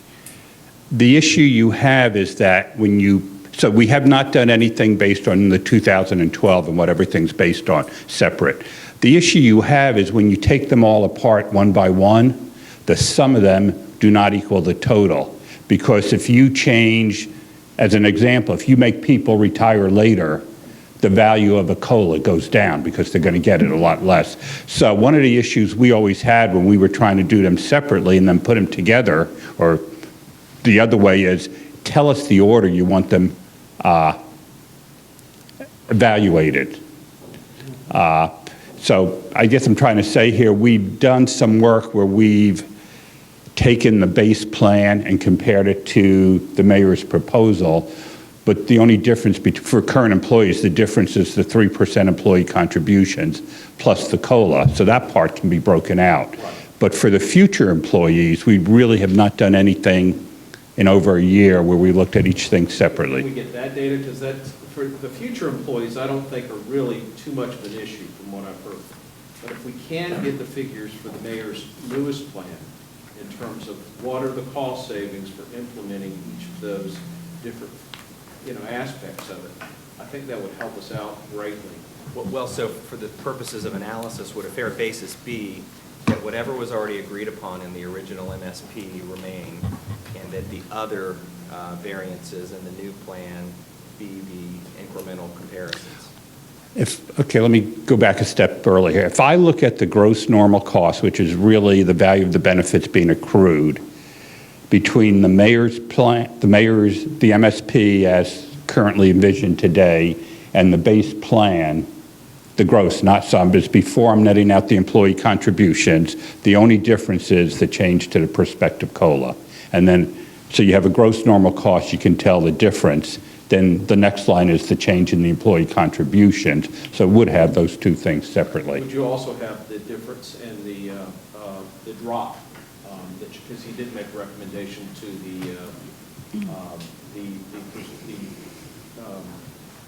the interest rate for the drop? We haven't done much with the drop, mainly because the police and fire actuary in 2011 did not adjust his results for the value of the drop. We're trying to start with his numbers. And in 2012, he came out, when I had talked to him, so this would have been 6 months ago, he had just loaded the numbers a little and for the present value benefits, but not for the normal cost at that point. So we were trying to base our numbers on his. So we're not going to have much of a showing. I think the difference in the drop proposed is really in the rates of return. You have to look at what your rates of return are going to be, and if they do average 10%, or so that's more. You can look at individual people what it's going to do. The Pew actuary had done an analysis on drop, and we looked at it and we fooled around with it just to see the impact and of the investment return. And this is just on one hypothetical person. Also the pay raises, which I think are really a big item.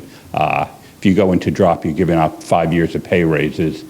Again, if you're not going to get any pay raises, drop looks really valuable. If you told somebody he was going to get 5, 6, 7% pay raise a year, he's giving up 35% in pay raises. It's probably a drop that's not nearly as attractive, even if you give him a high rate of return. Okay, Bob? Yeah, I just want to make an observation about slide 8, and that is, we said we want this to be sustainable, and it has to be reasonable. And so I think if we look at the purple line, we can see a sustainable and reasonable, I guess, is to remove the peak and remove the cliff. So we can look at the purple graph and see that making higher fixed payments results in removing the peak, and the 30-year amortization would then remove the cliff. So I think that is a reasonable approach for us to take. Okay. John? It seems hypothetical if we don't deal with the revenue piece. I feel like we're back to the governance discussion where you got to understand the basic principle here. But what I've heard today is that the fund doesn't see any opportunity for us to address the shared piece of that, the reserves that are part of that. I've heard JEA, maybe I misread that, but based on that is that it's nowhere near $40 million. The administration says they don't want to tax. So I'm trying to figure out what are the arrows in the quiver that allow us to even get from 190 to 225, or it's just theoretical? I don't think it's theoretical, and that's what we're going to be doing at our next meetings is taking, well, what is a millage increase? What's the franchise fee? What's the JEA? And we're going to have to say, if we want to do this, if we want to get to 190 from 120, that's $70 million. That's essentially a little under 2 mills. Or Is the base 120 or 148 that we're dealing with? 148. it's 148, right? Well, yeah. That's what it was this year. Yeah. Right, right. So, I mean, that's a 28 million. Right, right. Carl? Is inflation in these numbers? Nope. I think that's important because if you actually, if we could establish 190 or 200 and consistently stay with that number for 15 years, from a quality of life standpoint, in terms of the city council and the mayor and the budget, inflation will occur. So you will be getting more revenues, and yet we will have set the payment schedule, so the stress on the budget should be, the stress will be there because you're going to have to come up with the 190 or 200 million. Right. But I can see that 10 years, 15 years out being a real bonus to the city to have that set, be being repaired as we go, and then as revenues grow, more will be able to go to libraries or whatever. Right. But is that too short a period? Looking at these, it takes, it may be it's longer, right? But I'm talking about the theory of setting the payment at more than what we need, and then taking some of the pain out of it. Because every year that comes up again. This summer we're going to be right back in the soup again, talking about closing libraries and not filling potholes and. That's exactly right. And whether it's the 190 or the 220, essentially the 7% of the 5.4, where do we see pots to get, to help the city council get there? And they may not like it, and the mayor probably definitely wouldn't like it if we say, well, the only pot we see is a millage increase. But if that's all we see, that's all we see. And, Well, how do we get some analysis on all of our alternatives for revenue? Wouldn't we need to look universally rather than just focusing on one or two things? I don't know what you mean by that.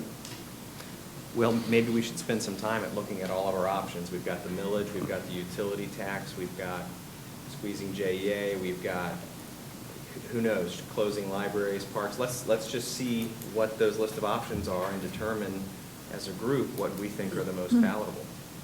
I had some questions about that too, in terms of, does this task force really want to go that far? I mean, do we want to make our charter to also solve the funding issue, or to say, look, if we might have a recommendation as to whether 225 or 190 is the right way to manage it, but somebody's going to have to make trade-offs. Either you get there or you don't. But are we going? I don't know. I don't see us deciding about the parks and all that. I see us.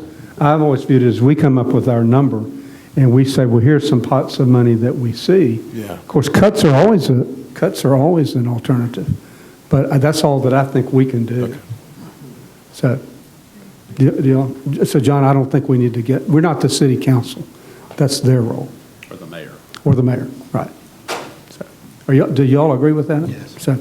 So it helped me understand. It sort of frames it. If we ask David to come back and model the 190 and the 220 and a 30-year payout, Right. That gives us some parameters Right. within which to make a decision. Is that something we want to charge them with now? Right, and just help us with maybe, guide us with a little bit of season's judgment on this, okay? If you're always willing to extend your amortization period, you never pay, it's sort of like the national government, right? You just add it to the deficit and you don't worry about it, right? It's pay as you go. And so the 30 years is a discipline. And are we unwise in thinking about 30 versus 25? And as long as we're not unwise, that gives relief to the needs to come up with funding. It seems appropriate to do that. I mean, are we missing something there? No, I mean, this is, that 30-year, the liabilities that are unfunded liabilities, the pension debt that Jacksonville is facing today, under this approach, 30 years, they're gone. Now, if there's other losses in subsequent years, if there's investment shortfalls, if there's benefit increases, then obviously you need to deal with those as they come. But extending it to 30 years is, in accordance with Florida law, in accordance with typical practice, is considered a reasonable period of time to deal with it. Right, so not to prejudge any answers, but the longer you make your amortization period, the more you want to really rely on things you can accomplish. Right. Otherwise, you're not paying attention to what's really happening, right? The risk of the investment is very important. Becomes more and more important, right, the longer that goes. Which is why the 5.4 is important. I did want to ask the committee, I just want to be clear, we're going to make recommendations on everything except the hardest issue, which is where the money comes from. So we're going to punt on the hardest part, which has kept the city from moving forward all these years. Is that our? No, John, that's not what we're doing. We don't know. We have the pots that have been presented to us and will be presented to us, but we're not going to be able to tell the city council, go raise the taxes. But we're going to be able to say, you can raise the millage rate and this is what you get. You can raise the franchise fees, this is what you get. You can get the JA to contribute this. But no, we're not punting on anything. So we're going to examine all the options and lay them out. That's my understanding. That's my intent. But that's all we can do. Bob? I think we can definitely define some characteristics of the funding stream necessary to achieve the plan we're going to put down. And perhaps analyze the impacts of the funding streams to the community and to the citizens in the community and the taxpayers and to the business. That's more. I don't see that. Right. And let me just ask something. While they're modeling these different payment structures, should they also, because really, if we look at the mayor's plan, we're making recommendations as to possible income streams.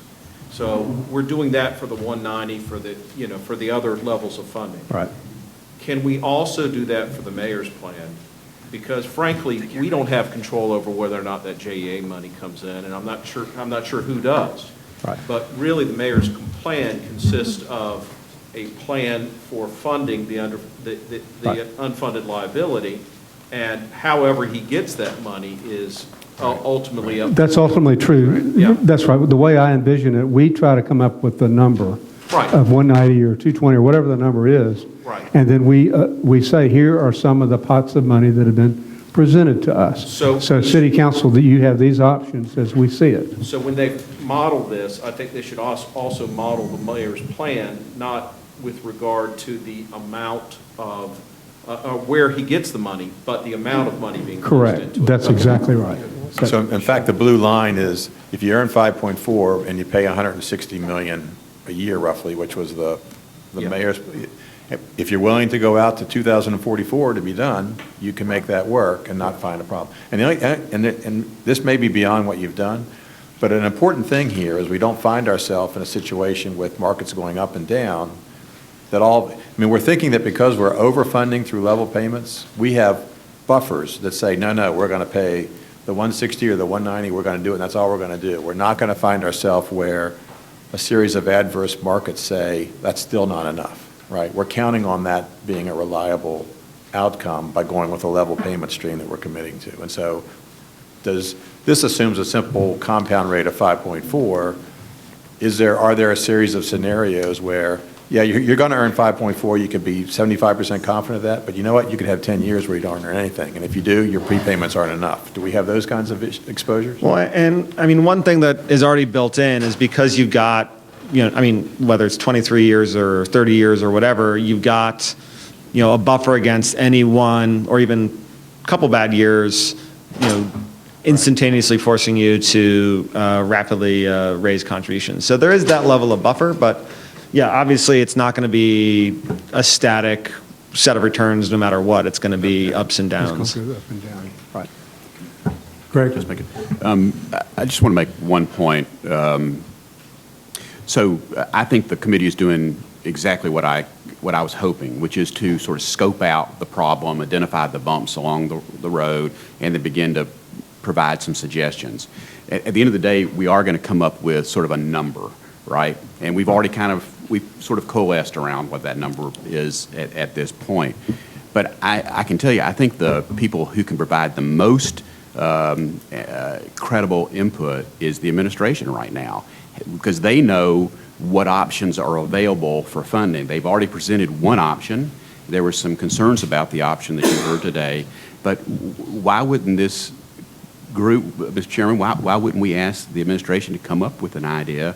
What options are available, and how would they rank those options? I don't know why it's this committee's job to do that, and frankly, the council, we're really set up to look at those. That's a fair question. I think Yeah. if we can, I think you can imagine the ranking, millage increase, what we've heard before, rate increase, franchise fee, it's going to be 0, 0, 0. But that's where we have to use our judgment on that. Notwithstanding that, but I see what you mean. My point is the administration needs to, Needs they've to- got more tools than anybody at this point. Right. And I will ask them to do that. Okay. Okay, I think we've got, David, are you comfortable with your instructions for our next meeting? Yeah, I mean, I guess just one question going forward. So happy to do it either way, but do you want these figures adjusted for inflation or unadjusted? Unadjusted. And 30-year amortization for all. Okay.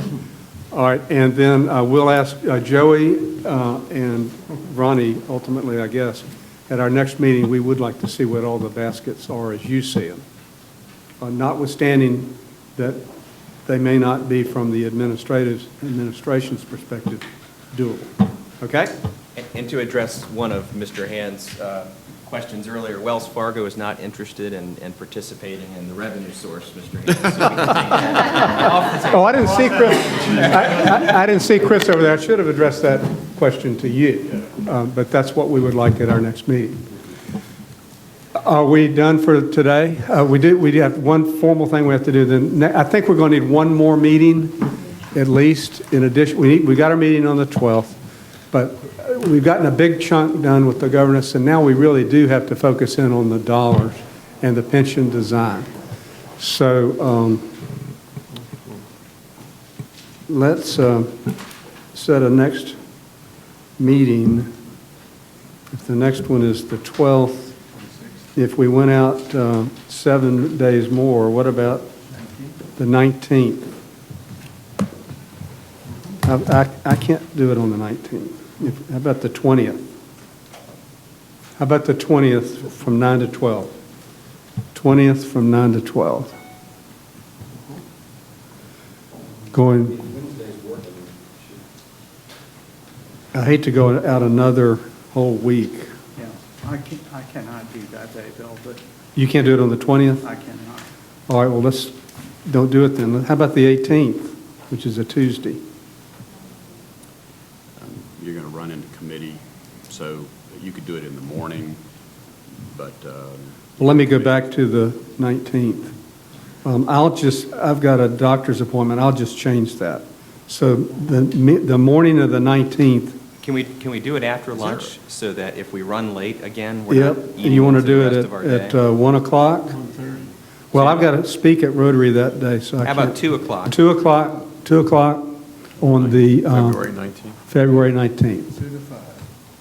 2/19, 2 to 5, okay. Carol, if you'll hopefully get this room. So it's the 19th from 2 to 5. Bill, I'm not sure if you can make the 19th. I think you can do either the 20th or the 18th.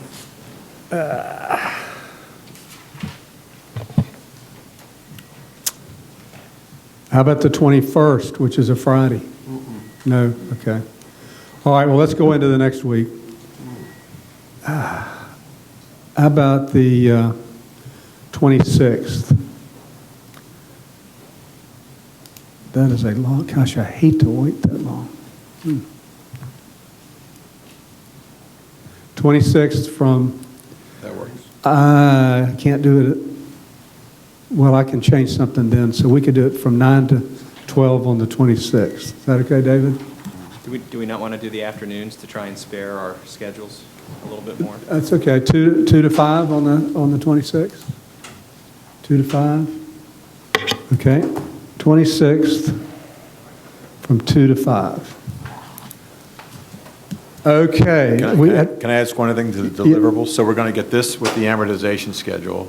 The other thing that I think we had asked for that might be helpful is when we talk about, one way is the size, size of the buckets. Another way is just to understand the normal cost. And so the city said, the subcommittee said, the way you sort of understand what you're doing is to consider the normal cost of the benefit, right? So if we had a way to talk about, so that, what are the normal costs, and we'll be measuring at 7%, I think, right? But the other piece might be to say, well, we're counting on 5.4, so we ought to really price it at 5.4, although we expect it to be 7. So right?